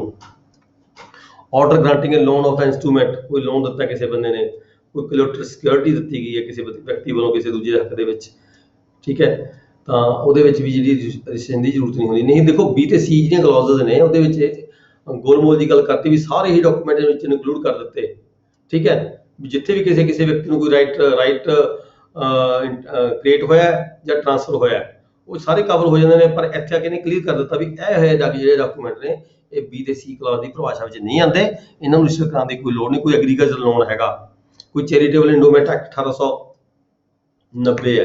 देखो तुसीं जदों बीइंग ए जॉइंट सब रजिस्ट्रार काम करना है, बहुत सारे तुहाडे कोल सामने तुहानूं परेशानियां कई वारी आंदियां ने भी आ जी ट्रस्ट है साडा बनया होया इहदे ते स्टैंप ड्यूटी नहीं लगती, थोड़ी लाइफ जरूर आएंगे इदा के जो प्रॉब्लम ने भी ये तो जी ट्रस्ट है, ये स्कूल है, ये धार्मिक स्थान है, ये गुरुद्वारा है, मंदिर है, ठीक है, भी ये जो है स्टैंप ड्यूटी नहीं लगती, ਉੱਥੇ ਤੁਸੀਂ ਕੀ ਲਿਖਣਾ, ਦੇਖੋ ਇਹ ਆਇਆ ਹੈਗਾ ਇਹਦੇ ਵਿੱਚ, ਐਨੀ ਆਰਡਰ ਮੇਡ ਅੰਡਰ ਦਾ ਚੈਰੀਟੇਬਲ ਇੰਡੋਮੈਂਟ ਐਕਟ 1890, ਠੀਕ ਹੈ, ਇਟ ਇਜ਼ ਵੈਰੀ ਇੰਪੋਰਟੈਂਟ ਹੈਗਾ। ਇੰਡੋਮੈਂਟ ਐਕਟ 1890 ਕੀ ਹੈ? ਇੰਡੋਮੈਂਟ ਐਕਟ 1890 ਦੇ ਵਿੱਚ ਕੀ ਹੁੰਦਾ, ਕੋਈ ਵੀ ਟਰਸਟ ਹੁੰਦਾ ਜਿਹੜਾ, ਚੈਰੀਟੇਬਲ ਟਰਸਟ ਦੀ ਗੱਲ ਕਰਦੇ ਹਾਂ ਮੈਂ, ਦੂਜੇ ਟਰਸਟ ਦੀ ਗੱਲ ਨਹੀਂ ਕਰਦਾ। ਚੈਰੀਟੇਬਲ ਟਰਸਟ ਜਿਹੜੇ ਹੁੰਦੇ ਨੇ ਉਹ ਇੰਡੋਮੈਂਟ ਐਕਟ 1890 ਦੇ ਤਹਿਤ ਰਜਿਸਟਰ ਹੋਏ ਹੁੰਦੇ ਨੇ।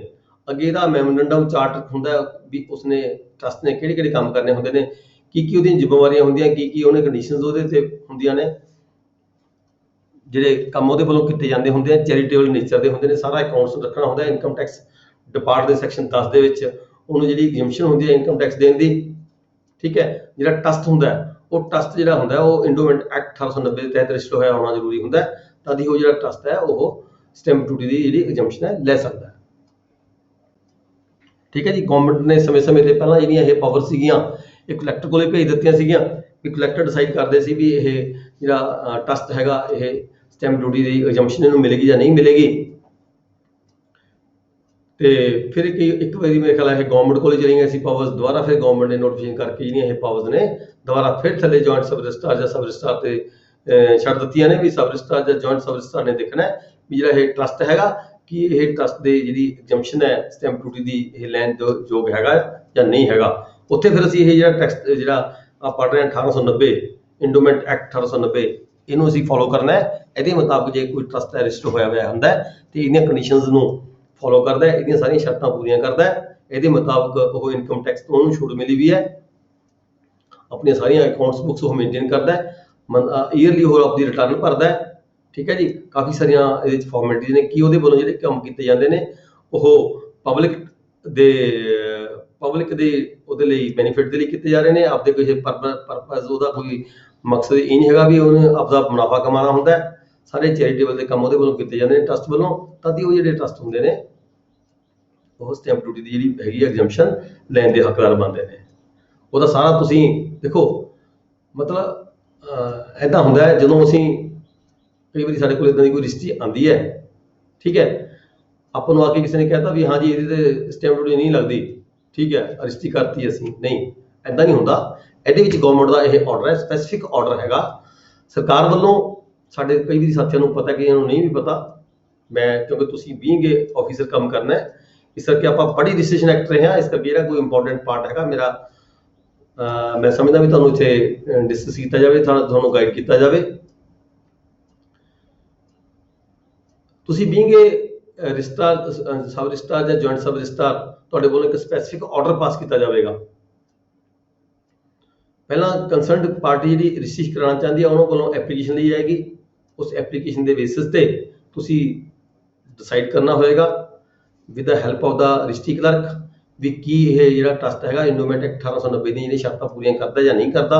ਫਿਰ ਉਹਦੇ 'ਚ ਕਿਹੜੀਆਂ ਕੰਡੀਸ਼ਨਸ ਹੁੰਦੀਆਂ ਨੇ, ਕਿਹੜੀਆਂ ਸ਼ਰਤਾਂ ਉਹਨੇ ਪੂਰੀਆਂ ਕਰਨੀਆਂ ਹੁੰਦੀਆਂ ਨੇ, ਫਿਰ ਇੱਕ ਕਰਕੇ ਹਰ ਕੰਡੀਸ਼ਨ ਦੇ ਅਕੋਰਡਿੰਗ ਤੁਸੀਂ ਜਿਹੜਾ ਹੈਗਾ ਆਰਡਰ ਹੈ ਬਣਾਉਣਾ ਹੁੰਦਾ ਹੈ। ਆਰਡਰ ਬਣਾ ਕੇ ਫਿਰ ਤੁਸੀਂ ਸਪੈਸੀਫਿਕ ਆਰਡਰ ਪਾਸ ਕਰੋਗੇ ਵੀ ਹਾਂ ਦੈਟ ਦਿਸ ਵਨ ਜਿਹੜਾ ਟਰਸਟ ਹੈਗਾ ਇਹ ਸਾਰੀਆਂ ਜਿਹੜੀਆਂ ਸ਼ਰਤਾਂ ਹੈਗੀਆਂ ਨੇ ਇੰਡੋਮੈਂਟ ਐਕਟ 1890 ਦੇ ਤਹਿਤ ਐਗਜ਼ੈਂਪਸ਼ਨ ਲੈਣ ਦੀਆਂ ਸ਼ਰਤਾਂ ਸਰਕਾਰ ਦੇ ਹਦਾਇਤਾਂ ਦੇ ਮੁਤਾਬਕ ਪੂਰੀਆਂ ਕਰਦਾ। ਇਸ ਕਰਕੇ ਜਿਹੜੀ ਹੈਗੀ ਇਸ ਨੂੰ ਸਟੈਂਪ ਤੋਂ ਐਗਜ਼ੈਂਪਸ਼ਨ ਦੇਣ ਦੀ ਜਿਹੜੀ ਛੋਟ ਦਿੱਤੀ ਜਾਂਦੀ ਹੈ, ਤਦ ਫਿਰ ਤੁਸੀਂ ਇਹ ਆਰਡਰ ਪਾਸ ਕਰਕੇ ਇਹ ਆਰਡਰ ਦੀ ਜਿਹੜੀ ਕਾਪੀ ਹੈਗੀ ਤੁਹਾਡੇ ਆਫਿਸ 'ਚ ਵੀ ਰਹੇਗੀ ਤੇ ਰਜਿਸਟਰੀ ਦੇ ਨਾਲ ਵੀ ਲੱਗੇਗੀ, ਤਾਂ ਕਿ ਆਉਣ ਵਾਲੇ ਸਮੇਂ ਦੇ ਵਿੱਚ ਜਦੋਂ ਕੋਈ ਤੁਹਾਡੇ ਆਡਿਟ ਹੁੰਦੀ ਹੈ ਤਾਂ ਉਹ ਔਰ ਜਿਹੜਾ ਕੰਸਰਨਡ ਆਡੀਟਰ ਹੈਗਾ ਉਹ ਤੁਹਾਡੇ ਆਰਡਰ ਨੂੰ ਪੜ੍ਹ ਕੇ ਤੇ ਇਹਦੇ ਪਰ ਜਿਹੜੀ ਹੈਗੀ ਸਟੈਂਪ ਡਿਊਟੀ ਦੀ ਜਿਹੜੀ ਦੁਬਾਰਾ ਕਮੀ ਬੇਸ਼ੀ ਨਾ ਨਿਕਾਲੇ, ਠੀਕ ਹੈ ਜੀ। ਇਹ ਬਹੁਤ ਇੰਪੋਰਟੈਂਟ ਹੈਗਾ, ਤੁਹਾਡੇ ਰੂਟੀਨ ਦੇ ਵਿੱਚ ਕੰਮ ਆਏਗਾ। ਦੈਨ ਸਬਸੈਕਸ਼ਨ 11 ਸੀਗਾ ਜਿਹਦੇ ਵਿੱਚ ਕੀ ਹੈ endorsement on any mortgage deed, ਕਿਸੇ ਮੌਰਗੇਜ ਡੀਡ ਦੇ ਵਿੱਚ ਜਿਹੜੀ ਪੇਮੈਂਟਸ ਦੀ ਕੋਈ ਲੈਣ ਦੇਣ ਹੈਗੀ, ਕੋਈ ਐਂਡੋਰਸਮੈਂਟ ਲੱਗੀ ਆ, ਉਹਨੂੰ ਵੀ ਰਜਿਸਟਰ ਕਰਾਉਣ ਦੀ ਲੋੜ ਨਹੀਂ ਹੁੰਦਾ। ਸਰਕਾਰ ਗਵਰਨਮੈਂਟ ਨੇ ਵੈਸੇ ਵੀ ਨੋਟੀਫਿਕੇਸ਼ਨ ਬਣਾਤਾ ਹੈਗਾ, ਜਾਰੀ ਕਰ ਦਿੱਤਾ ਹੈ, ਜਿਹਦੇ ਵਿੱਚ ਜਿੰਨੀਆਂ ਵੀ ਸਾਡੀਆਂ ਮੌਰਗੇਜ ਡੀਡ ਹੁੰਦੀਆਂ ਨੇ ਉਹ ਅਸੀਂ ਰਜਿਸਟਰ ਨਹੀਂ ਕਰਾਉਂਦੇ। ਦੈਨ ਹੈ ਐਨੀ ਸਰਟੀਫਿਕੇਟ ਆਫ ਸੇਲ, ਦੇਖੋ 12 ਪਾਰਟ ਹੈਗਾ ਜੀ, ਐਨੀ ਸਰਟੀਫਿਕੇਟ ਆਫ ਸੇਲ, ਇਹ ਵੀ ਤੁਹਾਡੇ ਰੂਟੀਨ 'ਚ ਕੰਮ ਆਏਗਾ। ਜਿਹੜਾ ਸਬਸੈਕਸ਼ਨ 12 ਹੈਗਾ, sorry clause 12 subsection 2 section 17 very important है जी। any certificate of sale granted to purchaser of any property sold by the public auction by a civil court or by the revenue officer, ठीक है। ਕੋਈ ਵੀ certificate ਹੈ ਜਿਹੜਾ sale ਦਾ ਹੋਵੇ open option ਦੇ ਵਿੱਚ। ਹੁਣ ਦੇਖੋ ਇੱਥੇ ਆ ਕੇ ਕਈ ਜਿਹੜੀਆਂ ਸਾਡੀਆਂ ਇਨਸਟਰਕਸ਼ਨਸ ਨੇ ਜਾਂ ਲਾਜ਼ ਨੇ ਰੂਲਸ ਨੇ ਕੰਟਰਡਿਕਟ ਕਰ ਜਾਂਦੇ ਨੇ।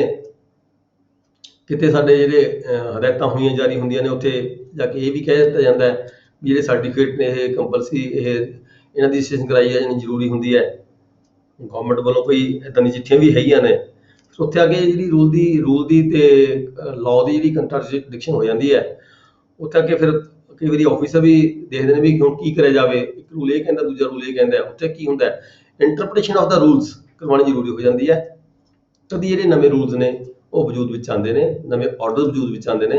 ਜਦੋਂ ਵੀ ਤੁਹਾਨੂੰ ਕਿਤੇ ਇੱਦਾਂ ਦੀ ਗੱਲ ਲੱਗੇ ਵੀ ਇੱਕ ਐਕਟ ਕੁਛ ਹੋਰ ਕਹਿ ਰਿਹਾ, ਦੂਜਾ ਸਰਕਾਰ ਦੀ ਇਨਸਟਰਕਸ਼ਨ ਕੁਛ ਹੋਰ ਕਹਿ ਰਹੀ ਹੈ, ਆਰਡਰ ਕੁਛ ਹੋਰ ਕਹਿ ਰਿਹਾ, ਮੈਨੂਅਲ ਕੁਛ ਹੋਰ ਕਹਿ ਰਿਹਾ ਹੈ, ਤਾਂ ਕੀ ਹੁੰਦਾ ਤੁਸੀਂ ਆਪਦੇ ਪੱਧਰ ਤੇ ਵੀ ਆਪਦਾ ਜਿਹੜਾ ਹੈਗਾ ਸਟੇਟਮੈਂਟ ਬਣਾ ਕੇ ਕਾਪੀ ਮਤਲਬ ਕਿ ਨੋਟ ਤਿਆਰ ਕਰਕੇ ਗਵਰਨਮੈਂਟ ਤੋਂ ਇੰਟਰਪ੍ਰੀਟੇਸ਼ਨ ਲੈ ਸਕਦੇ ਹੋ ਜੇ ਤੁਹਾਨੂੰ ਕਿਤੇ ਜ਼ਰੂਰਤ ਪੈਂਦੀ ਹੈ ਵੀ ਇੰਟਰਪ੍ਰੀਟੇਸ਼ਨ ਨਹੀਂ ਹੋ ਰਹੀ ਇਸ ਸੈਕਸ਼ਨ ਦੀ। ਇਹਦੇ ਵਿੱਚ ਕਿਹਾ ਗਿਆ ਵੀ ਕੋਈ ਵੀ ਸਰਟੀਫਿਕੇਟ ਆਫ ਸੇਲ ਹੈਗਾ ਜਦੋਂ ਵੀ ਸਰਕਾਰ ਵੱਲੋਂ ਜਾਰੀ ਕੀਤਾ ਗਿਆ ਹੋਵੇ ਕਿਸੇ ਪਰਚੇਜ਼ਰ ਨੂੰ, ਚਾਹੇ ਉਹ ਸਿਵਲ ਕੋਡ ਵੱਲੋਂ ਜਾਰੀ ਕੀਤਾ ਗਿਆ ਹੋਵੇ, ਚਾਹੇ ਉਹ ਰੈਵਨਿਊ ਕੋਡ ਵੱਲੋਂ ਜਾਰੀ ਕੀਤਾ ਗਿਆ ਹੋਵੇ, ਦੈਨ ਉਹਦੇ ਤੇ ਜਿਹੜੀ ਕਲੌਜ਼ B ਤੇ C ਹੈਗੀ ਹੈ ਉਹਦੇ ਮੁਤਾਬਕ ਰਜਿਸਟ੍ਰੇਸ਼ਨ ਕਰਾਉਣਾ ਕੋਈ ਜ਼ਰੂਰੀ ਨਹੀਂ ਹੋ ਜਾਂਦਾ। ਠੀਕ ਹੈ ਜੀ।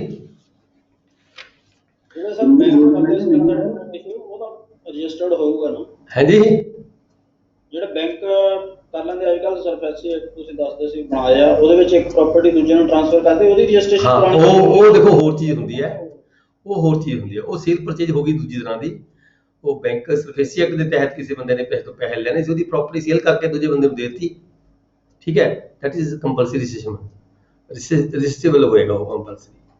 ਤੀਸਰਾ ਸੀਗਾ ਇਹਦੇ ਵਿੱਚ section subsection 3, it is also very important, adoption. ਦੇਖੋ ਇੱਥੇ ਫਿਰ ਥੋੜੀ ਜਿਹੀ ਮੈਨੂੰ ਕਮੀ ਲੱਗ ਰਹੀ ਹੈ। Authorities to adopt a son ਹੈ ਜੀ, executed after the first day of January 1872 and not conferred by will shall also be registered. ਹੁਣ ਦੇਖੋ ਅਡਾਪਸ਼ਨ ਇਕੱਲੇ ਸਨ ਦੀ ਥੋੜਾ ਹੋ ਸਕਦੀ ਹੈ, ਲੜਕੀ ਦੀ ਤਾਂ ਅਡਾਪਸ਼ਨ ਹੋ ਸਕਦੀ ਹੈ। ਹੁਣ ਇੱਥੇ ਕੀ ਮਨਸ਼ਾ ਹੈਗੀ ਆ ਇਕੱਲਾ ਸਨ ਲਿਖਦੀ, ਮੈਨੂੰ ਨਹੀਂ ਪਤਾ, ਮੈਨੂੰ ਸਮਝ ਨਹੀਂ ਆਈ ਗੱਲ ਦੀ ਵੀ ਜੇ ਕੋਈ ਅਡਾਪਸ਼ਨ ਦੀ ਡੀਡ ਹੁੰਦੀ ਹੈ 1872 ਤੋਂ ਬਾਅਦ ਹੈਗੀ ਹੈ ਤਾਂ ਜਿਹੜੀ ਹੈਗੀ ਆ ਉਹ ਵੀ ਉਹਦੀ ਜਿਹੜੀ ਰਜਿਸਟ੍ਰੇਸ਼ਨ ਹੈ ਉਹ ਕੰਪਲਸਰੀ ਆ ਜਾਂਦੀ ਹੈ, ਉਹਦੀ ਰਜਿਸਟ੍ਰੇਸ਼ਨ ਕਰਾਉਣੀ ਜ਼ਰੂਰੀ ਹੈ। ਜਿਵੇਂ ਕਿ ਆਪਾਂ ਗੋਦਨਾਮੇ ਰਜਿਸਟਰਡ ਕਰਦੇ ਹਾਂ, ਤੁਸੀਂ ਵੀ ਕਰੋਗੇ। ਠੀਕ ਹੈ, ਅਕਸਰ ਹੁੰਦੇ ਰਹਿੰਦੇ ਨੇ ਗੋਦਨਾਮੇ ਰਜਿਸਟਰਡ ਜਿਹੜੇ ਹੈਗੇ ਨੇ ਉਹ ਕਰਾਏ ਜਾਣੇ ਜ਼ਰੂਰੀ ਹੁੰਦੇ। ਪਰ ਇੱਥੇ ਸਨ ਦੀ ਗੱਲ ਕੀਤੀ ਗਈ, ਗੱਲ ਇਹ ਮੈਨੂੰ ਸਮਝ ਲੱਗੀ ਗੱਲ। ਨੈਕਸਟ ਹੈ ਜੀ ਸੈਕਸ਼ਨ 18 ਆਪਸ਼ਨਲ। ਪੰਜਾਬੀ ਚ 1972 ਦਿੱਤਾ ਸਰ। ਹਾਂਜੀ, ਪੰਜਾਬੀ ਚ 1972 ਦਿੱਤਾ ਸਰ। 1972 ਤਾਂ ਕੋਈ ਐਕਟ ਹੀ ਨਹੀਂ ਹੈਗਾ। ਪਰ ਪੰਜਾਬੀ ਚ ਨਾ ਲਿਖ ਛੜਿਆ 1972। ਚਲੋ ਕੋਈ ਗੱਲ ਨਹੀਂ, ਤੁਸੀਂ ਠੀਕ ਕਰ ਲਓ ਜੀ, ਇਹਨੂੰ ਠੀਕ ਕਰ ਲਓ। 1 ਜਨਵਰੀ 1872 ਹੈ। ਠੀਕ ਹੈ,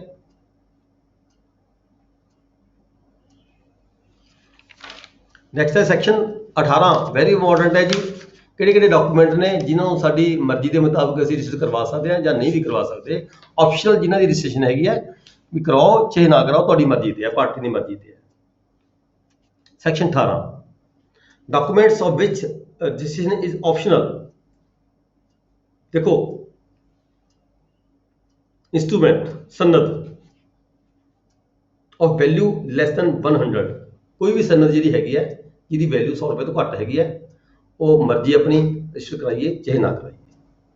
ਠੀਕ ਹੈ, ਇੱਥੇ ਗਿਫਟ ਦੇ ਬਿੱਲ ਦੀ ਗੱਲ ਛੱਡ ਦਿੱਤੀ ਨੇ ਵੀ ਗਿਫਟ ਦੇ ਬਿੱਲ ਨੂੰ ਛੱਡ ਕੇ, ਕਿਉਂਕਿ ਗਿਫਟ ਦੀ ਜਿਹੜੀ ਦੂਜੀ ਭਾਸ਼ਾ 'ਚ ਆ ਜਾਂਦੀ ਉਧਰਲੇ ਪਾਸੇ ਆ ਜਾਂਦੀ ਹੈ, ਉਹ ਕੰਪਲਸਰੀ ਰਜਿਸਟ੍ਰੇਸ਼ਨ ਹੁੰਦੀ ਹੈ ਗਿਫਟ ਦੀ। ਤੇ 100 ਰੁਪਏ ਦੀ ਕੋਈ ਸਨਦ ਹੈਗੀ ਹੈ, ਠੀਕ ਹੈ ਜੀ, ਉਹ ਕੰਪਲਸਰੀ ਚਾਹੁੰਦੀ ਹੈ, ਇਮੂਵੇਬਲ ਪ੍ਰਾਪਰਟੀ ਦੇ ਰਿਗਾਰਡਿੰਗ ਹੁੰਦੀ ਹੈ। 100 ਰੁਪਏ ਤੋਂ ਘੱਟ ਦੀ ਅਮਾਊਂਟ ਦੀ ਹੈਗੀ ਹੈ ਤਾਂ ਉਹ ਕਰਵਾਓ ਚਾਹੇ ਨਾ ਕਰਵਾਓ, ਆਪਣੀ ਮਰਜ਼ੀ ਹੈਗੀ ਹੈ। ਇਸੇ ਤਰ੍ਹਾਂ ਕੋਈ ਲੀਜ਼ ਡੀਡ ਹੈ, ਜਿਵੇਂ ਆਪਾਂ ਪਹਿਲਾਂ ਪੜ੍ਹਿਆ ਸੀ ਮੂਹਰਲੇ ਪਾਸੇ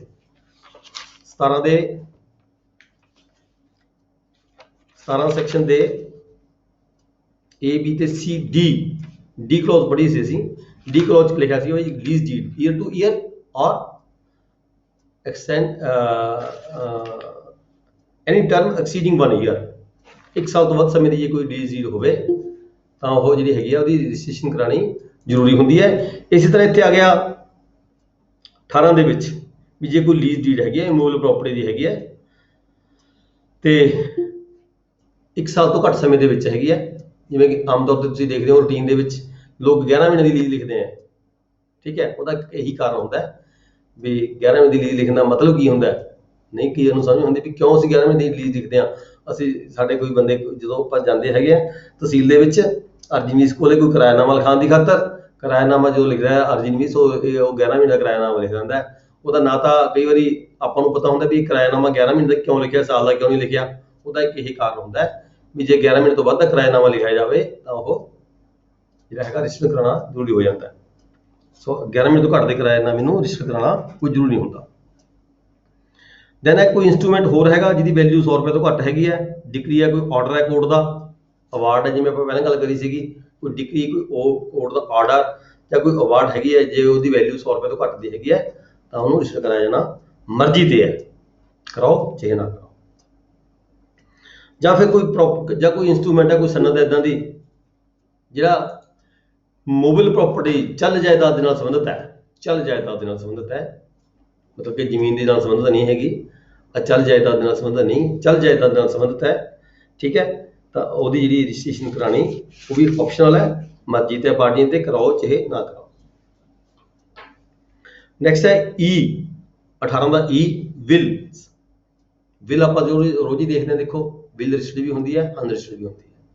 ਜਿਹੜੀ ਵਿਲ ਹੈ ਇਹ ਆਪਸ਼ਨਲ ਦੇ ਡਾਕੂਮੈਂਟ ਦੀ ਪਰਿਭਾਸ਼ਾ ਚ ਆ ਜਾਂਦੀ ਹੈ, ਸੈਕਸ਼ਨ ਚ ਆ ਜਾਂਦੀ ਹੈ। ਇਹਨੂੰ ਆਪਾਂ ਬਿੱਲ ਨੂੰ ਰਜਿਸਟਰ ਕਰਵਾਉਣਾ ਜਾਂ ਨਾ ਕਰਵਾਉਣਾ ਇਹ ਕੋਈ ਜ਼ਰੂਰੀ ਨਹੀਂ ਹੁੰਦਾ, ਠੀਕ ਹੈ। ਜਿਵੇਂ ਰੂਟੀਨ ਦੇਖਦੇ ਆਪਾਂ ਜਿਹੜੀ ਬਿਲਸ ਹੁੰਦੀਆਂ ਨੇ ਰਜਿਸਟਰਡ ਨੂੰ ਜ਼ਿਆਦਾ ਮਾਨਤਾ ਦਿੰਦੇ ਆ ਤੇ ਅਨਰਜਿਸਟਰਡ ਨੂੰ ਕਈ ਵਾਰੀ ਆਪਾਂ ਕਹਿੰਦੇ ਵੀ ਤਾਂ ਇਹ ਤਾਂ ਗਲਤ ਹੈ ਜੀ, ਨਹੀਂ ਇਹ ਤਾਂ ਜੇ ਰਜਿਸਟਰਡ ਬਿੱਲ ਹੈਗੀ ਹੈ ਤਾਂ ਦੂਜੇ ਪਾਸੇ ਅਨਰਜਿਸਟਰਡ ਬਿੱਲ ਹੈਗੀ ਹੈ, ਬੋਥ ਹੈਵ ਦਾ ਇਕੁਅਲ ਵੈਲਿਊ। ਜਿਹੜੀ ਵੀ ਦੋਹਾਂ ਦੇ ਵਿੱਚੋਂ ਬਾਅਦ ਦੇ ਵਿੱਚ ਕੀਤੀ ਗਈ ਹੋਵੇ ਉਹਨੂੰ ਅਸੀਂ ਇਨਫੋਰਸ ਕਰਨਾ ਹੈਗਾ, ਉਹਦੇ ਮੁਤਾਬਕ ਕਾਰਵਾਈ ਕਰਨੀ ਹੁੰਦੀ ਹੈ, whether may be the unregistered bill. ਅੱਗੇ ਪ੍ਰੂਵ ਕਰਨਾ ਨਾ ਪ੍ਰੂਵ ਕਰਨਾ ਉਹ ਪਾਰਟੀਆਂ ਤੇ ਡਿਪੈਂਡ ਕਰਦਾ ਹੈਗਾ, ਪਰ ਜਿਹੜੀ ਰਜਿਸਟਰ ਬਾਅਦ ਦੇ ਸਮੇਂ 'ਚ ਹੋਈ ਹੋਵੇ ਜੇ ਉਹ ਖਾਨਗੀ ਬਿੱਲ ਹੋਵੇ ਤਾਂ ਅਸੀਂ ਉਹਦੇ ਮੁਤਾਬਕ ਕਾਰਵਾਈ ਕਰਨੀ ਹੁੰਦੀ ਹੈ। ਅੱਗੇ ਐਫ ਹੈਗਾ all other documents not required by section 17 to be registered. ਇੱਥੇ ਅੱਗੇ ਇਹਨੇ ਗੱਲ ਖਤਮ ਕਰਤੀ ਵੀ ਜਿਹੜੇ ਵੀ ਡਾਕੂਮੈਂਟਸ ਕੁਝ ਹੈਗੇ ਨੇ ਜਿਹੜੇ ਸੈਕਸ਼ਨ 17 ਦੇ ਤਹਿਤ ਰਜਿਸਟਰ ਕਰਾਏ ਜਾਣੇ ਜ਼ਰੂਰੀ ਨਹੀਂ ਹੁੰਦੇ, ਉਹ ਸਾਰੇ ਡਾਕੂਮੈਂਟ ਜਿਹੜੇ ਇਦਾਂ ਦੇ ਹੁੰਦੇ ਨੇ ਉਹ ਆਪਸ਼ਨਲ ਦੀ ਪਰਿਭਾਸ਼ਾ 'ਚ ਆ ਜਾਂਦੇ ਨੇ। ਉਹਨੂੰ ਅਸੀਂ ਡਾਕੂਮੈਂਟ ਨੂੰ ਰਜਿਸਟਰ ਕਰਵਾਈਏ ਜਾਂ ਨਾ ਕਰਵਾਈਏ ਉਹ ਪਾਰਟੀਆਂ ਦੀ ਮਰਜ਼ੀ ਤੇ ਹੈ। ਨੈਕਸਟ ਹੈ language of the document the language ਕੀ ਹੋਣੀ ਚਾਹੀਦੀ ਹੈ। ਜਿਵੇਂ ਰਜਿਸਟਰੀ ਹੈ ਕੋਈ ਕਿਸੇ ਰਜਿਸਟਰਾਰ ਕੋਲੇ, ਸਬ ਰਜਿਸਟਰਾਰ ਕੋਲੇ ਜਾਂ ਜੁਆਇੰਟ ਸਬ ਰਜਿਸਟਰਾਰ ਕੋਲੇ ਰਜਿਸਟਰੀ ਦੇ ਵਾਸਤੇ ਆ ਗਈ, ਉਹਦੀ ਜਿਹੜੀ ਲੈਂਗੁਏਜ ਹੈ ਉਸ ਸਟੇਟ ਦੀ ਜਿਹੜੀ ਲੈਂਗੁਏਜ ਹੈ ਉਹ ਹੋਣੀ ਚਾਹੀਦੀ ਹੈ, ਜਿਹੜੀ ਕਿ ਉੱਥੇ ਜਿਹੜਾ ਸਬ ਰਜਿਸਟਰਾਰ ਬਤੌਰ ਕੰਮ ਕਰ ਰਿਹਾ ਉਹਨੂੰ ਆਉਣੀ ਚਾਹੀਦੀ ਹੈ। ਪਰ ਜੇ ਕੋਈ ਇੱਦਾਂ ਦੀ ਕੋਈ ਲੈਂਗੁਏਜ ਲਿਆਂਦੀ ਲਿਖ ਕੇ ਸਬ ਰਜਿਸਟਰਾਰ ਨੂੰ ਨਹੀਂ ਆਉਂਦੀ ਤਾਂ ਸਬ ਰਜਿਸਟਰਾਰ ਉਹਦੀ ਰਜਿਸਟਰੀ ਕਰਨ ਤੋਂ ਇਨਕਾਰ ਕਰ ਸਕਦਾ ਤੇ ਇਹ ਕਹਿ ਸਕਦਾ ਪਾਰਟੀਆਂ ਨੂੰ ਵੀ ਇਹਦੀ ਇੱਕ ਟ੍ਰਾਂਸਲੇਸ਼ਨ ਕਰਕੇ ਜਿਹੜੀ ਉਸ ਇਲਾਕੇ ਦੀ ਜਿਹੜੀ ਬੋਲਚਾਲ ਦੀ ਜਿਹੜੀ ਭਾਸ਼ਾ ਹੈਗੀ ਹੈ ਉਸ ਭਾਸ਼ਾ ਦੇ ਵਿੱਚ ਉਹਦੀ ਕਾਪੀ ਨਾਲ ਲਗਾਈ ਜਾਵੇ ਤਾਂ ਉਹ ਰਜਿਸਟਰ ਕੀਤੀ ਜਾਂਦੀ ਹੈ, ਅਦਰਵਾਈਜ਼ ਰਿਫਿਊਜ਼ ਵੀ ਕੀਤਾ ਜਾ ਸਕਦਾ ਹੈ। ਜਿਹੜੀ ਉਸ ਰਜਿਸਟਰ ਵਿੱਚ ਕਾਮਨਲੀ ਤੌਰ ਤੇ ਯੂਜ਼ ਕੀਤੀ ਜਾਂਦੀ ਹੈ ਜਿਹੜੀ ਭਾਸ਼ਾ, ਜਿਵੇਂ ਪੰਜਾਬ ਜ਼ਿਆਦਾਤਰ ਪੰਜਾਬੀ ਭਾਸ਼ਾ ਯੂਜ਼ ਕੀਤੀ ਜਾਂਦੀ ਹੈ, ਇਸ ਕਰਕੇ ਜੇ ਕੋਈ ਇੰਗਲਿਸ਼ 'ਚ ਰਜਿਸਟਰੀ ਲੈ ਕੇ ਆਉਂਦਾ ਹੈ ਤਾਂ ਅਸੀਂ ਉਸਨੂੰ ਇਹ ਕਹਿ ਸਕਦੇ ਹਾਂ ਇਸ ਸੈਕਸ਼ਨ ਦੇ ਤਹਿਤ ਵੀ ਤੁਸੀਂ ਇਸ ਇੰਗਲਿਸ਼ ਦੀ ਟ੍ਰਾਂਸਲੇਸ਼ਨ ਕਰਵਾ ਕੇ ਪੰਜਾਬੀ ਦੇ ਵਿੱਚ ਇਸ ਡਾਕੂਮੈਂਟ ਦੇ ਨਾਲ ਲਗਾਓ, ਤਦ ਰਜਿਸਟਰੀ ਅਸੀਂ ਕਰਾਂਗੇ, ਅਦਰਵਾਈਜ਼ ਅਸੀਂ ਨਹੀਂ ਕਰ ਸਕਦੇ। ਨੈਕਸਟ ਹੈ section 20 document ਕੰਟੇਨਿੰਗ ਇੰਟਰਲਾਈਨੇਸ਼ਨਸ, blanks, erasers and ਅਲਟਰੇਸ਼ਨਸ। ਦੇਖੋ ਬਹੁਤ ਇੰਪੋਰਟੈਂਟ ਹੈ ਜੀ ਸੈਕਸ਼ਨ 20 ਰੂਟੀਨ ਦੇ ਵਿੱਚ ਪ੍ਰੈਕਟੀਕਲ ਤੌਰ ਤੇ ਜੋ ਅਸੀਂ ਕੰਮ ਕਰਾਂਗੇ, ਕੰਮ ਕਰ ਵੀ ਰਹੇ ਹੋ ਤਦ ਵੀ ਆਉਂਦਾ ਹੋਏਗਾ ਇਹ, ਪਰ ਜਦੋਂ ਤੁਸੀਂ ਬੀਇੰਗ ਏ ਰਜਿਸਟਰਿੰਗ ਆਫੀਸਰ ਕੰਮ ਕਰਨਾ ਹੈ ਉਸ ਵੇਲੇ ਤੁਹਾਡੀ ਜ਼ਿਆਦਾ ਜ਼ਿੰਮੇਵਾਰੀ ਬਣ ਜਾਂਦੀ ਹੈ ਵੀ ਇਹ ਜਿਹੜੇ ਪੁਆਇੰਟ ਨੇ 4 ਇਹਨਾਂ ਨੂੰ ਦੇਖਣਾ, ਇਹ ਤੁਹਾਡੇ ਤੇ ਹੁਲਿਸ਼ੋਲੀ ਡਿਪੈਂਡ ਕਰਦਾ ਹੈ, ਨਿਰਭਰ ਕਰਦਾ ਹੈ, ਤੁਸੀਂ ਦੇਖਣਾ ਹੁੰਦਾ ਹੈ, ਤੁਹਾਡੀ ਜ਼ਿੰਮੇਵਾਰੀ ਬਣ ਜਾਂਦੀ ਹੈ ਇਸ ਗੱਲ ਦੀ ਵੀ ਜੇ ਕੋਈ ਡਾਕੂਮੈਂਟ ਹੈ ਓਵਰਰਾਈਟਿੰਗ ਕੀਤੀ ਹੋਈ ਹੋਵੇ, ਬਲੈਂਕ ਛੱਡਿਆ ਹੋਇਆ ਹੋਵੇ, ਵਿੱਚੋਂ ਲਾਈਨਾਂ ਦੇ ਵਿੱਚੋਂ ਖਾਲੀ ਵਰਡ ਛੱਡੇ ਗਏ ਹੋਣ ਤਾਂ ਕਿ ਦੁਬਾਰਾ ਲਿਖਿਆ ਜਾ ਸਕਦਾ ਹੈ, ਕੁਝ ਵਿਚਕਾਰ ਕੋਈ ਇਨਸਲਟ ਵਰਡ ਕੀਤਾ ਜਾ ਸਕਦਾ ਹੋਵੇ, ਠੀਕ ਹੈ, ਜਾਂ ਫਿਰ ਕੋਈ ਰਬੜਾ ਮਾਰ ਕੇ ਕੋਈ ਕਿਸੇ ਡਾਕੂਮੈਂਟ ਨੂੰ ਕਿਸੇ ਪੇਪਰ ਕਿਸੇ ਵਰਡ ਨੂੰ ਮਟਿਆ ਗਿਆ ਹੋਵੇ ਰਬੜ ਮਾਰ ਕੇ, ਜਾਂ ਫਿਰ ਅਲਟਰੇਸ਼ਨਸ ਕੀਤੀ ਗਈ ਹੋਵੇ, ਠੀਕ ਹੈ। ਇਦਾਂ ਦਾ ਕੋਈ ਡਾਕੂਮੈਂਟ ਹੈਗਾ ਸਿੱਧੇ ਤੌਰ ਤੇ ਉਹਦੇ ਵਿੱਚ ਫਰਦਰ ਅਸੀਂ ਰਜਿਸਟਰਡ ਨਹੀਂ ਕਰਾਂਗੇ।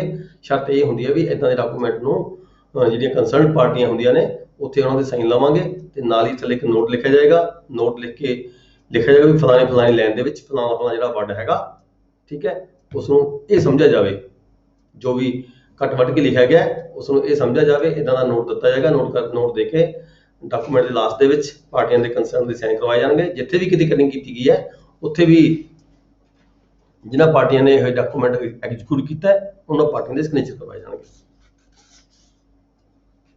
ਓਵਰਰਾਈਟਿੰਗ, ਬਲੈਂਕ, ਠੀਕ ਹੈ ਜੀ, ਰੇਜ਼ਰਸ, ਜਿੱਥੇ ਰਬੜ ਮਾਰੀ ਹੋਵੇ ਜਾਂ ਕਿਸੇ ਉਹਦੇ ਨਾਲ ਬਲੇਡ ਦੇ ਨਾਲ ਖੁਰਚ ਕੇ ਕੋਈ ਦੁਬਾਰਾ ਲਿਖਿਆ ਗਿਆ ਹੋਵੇ ਤੇ ਜਾਂ ਫਿਰ ਕੋਈ ਆਲਟਰੇਸ਼ਨ ਕੀਤੀ ਗਈ ਹੋਵੇ, ਇਹ ਦਿਖਦਾ ਹੋਵੇ ਕੰਸਰਨ ਰਜਿਸਟਰਿੰਗ ਆਫੀਸਰ ਨੂੰ ਵੀ ਇੱਥੇ ਦਾ ਕੁਛ ਨਾ ਕੁਛ ਸਾਫ਼ ਨਹੀਂ ਹੈਗਾ, ਇਹ ਬਾਅਦ ਦੇ ਵਿੱਚ ਕੁਛ ਕੀਤਾ ਗਿਆ ਹੈਗਾ, ਠੀਕ ਹੈ। ਕਈ ਵਾਰੀ ਰਸਤੇ ਦੇ ਵਿੱਚ ਹੀ ਕੁਛ ਹੋ ਜਾਂਦਾ ਹੈਗਾ, ਡਾਕੂਮੈਂਟ ਲੈ ਕੇ ਕੋਈ ਬੰਦਾ ਦੂਜੀ ਜਦੋਂ ਰਜਿਸਟਰਿੰਗ ਆਫੀਸਰ ਵਿੱਚ ਜਾਂਦਾ ਹੈ ਰਸਤੇ ਦੇ ਵਿੱਚ ਹੀ ਕਿਤੇ ਆਲਾ ਕੋਈ ਉਹ 'ਚ ਚੇਂਜ ਕਰ ਸਕਦਾ, ਇਸ ਤਰੀਕੇ ਨਾਲ ਕਰਦਾ, ਚਾਹੇ ਉਹ ਦੋਨੇ ਪਾਰਟੀ ਨੂੰ ਪਤਾ ਵੀ ਹੋਵੇ, ਪਰ ਬਾਅਦ 'ਚ ਪਾਰਟੀਆਂ ਕਈ ਵਾਰੀ ਮੁੱਕਰ ਜਾਂਦੀਆਂ। ਇਸ ਕਰਕੇ ਇਹ ਜ਼ਰੂਰੀ ਹੋ ਜਾਂਦਾ ਵੀ ਪਾਰਟੀਆਂ ਦੇ ਸਾਈਨ ਵੀ ਹੋਣ ਤੇ ਇੱਕ ਨੋਟ ਵੀ ਦਿੱਤਾ ਜਾਵੇ।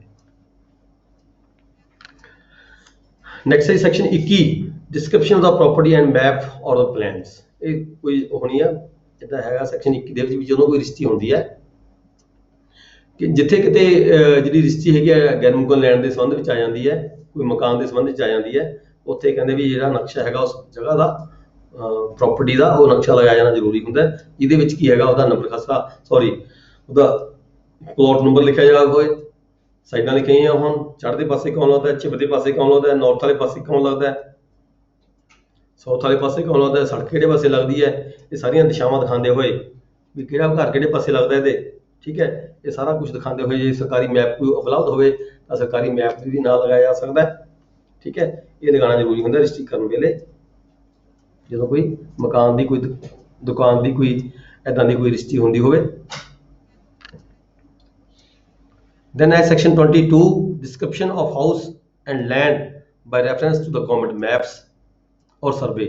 ਜੇ ਕਿਤੇ ਗਵਰਨਮੈਂਟ ਵੱਲੋਂ ਕੋਈ ਸਰਵੇ ਹੋਇਆ ਹੋਵੇ, ਜਿਵੇਂ ਕਿ ਆਪਾਂ ਜ਼ਮੀਨਾਂ ਦੀ ਗੱਲ ਕਰਦੇ ਹਾਂ, ਜ਼ਮੀਨਾਂ ਦੇ ਵਿੱਚ ਕੀ ਹੁੰਦਾ, ਸਰਵੇ ਹੋਏ ਨੇ, ਨੰਬਰ ਖਸਰਾ, ਰਕਬਾ, ਸਾਰਾ ਕੁਝ ਦਰਜ ਕੀਤਾ ਜਾਂਦਾ ਹੈ। ਜਦੋਂ ਕੋਈ ਰਜਿਸਟਰੀ ਇੱਦਾਂ ਦੀ ਹੁੰਦੀ ਹੈ, ਕਿਸੇ ਹਾਊਸ ਦੀ ਹੁੰਦੀ ਹੈ, ਜਿਵੇਂ ਕਿ ਟਾਊਨ ਦੇ ਵਿੱਚ ਹੁੰਦੇ ਨੇ, ਇੰਪਰੂਵਮੈਂਟ ਟਰਸਟ ਵੱਲੋਂ ਮਕਾਨ ਪਲਾਟ ਕੱਟੇ ਜਾਂਦੇ ਨੇ, ਜਾਂ ਪੁੱਡਾ ਵੱਲੋਂ, ਪੰਜਾਬ ਅਰਬਨ ਡਿਵੈਲਪਮੈਂਟ ਅਥਾਰਟੀ ਵੱਲੋਂ ਪਲਾਟਿੰਗ ਕੀਤੀ ਹੁੰਦੀ ਨੇ, ਉੱਥੇ ਪਲਾਟ ਨੰਬਰ ਲੱਗੇ ਹੋਏ ਹੁੰਦੇ ਨੇ, ਮਕਾਨ ਨੰਬਰ ਲੱਗੇ ਹੋਏ ਹੁੰਦੇ ਨੇ।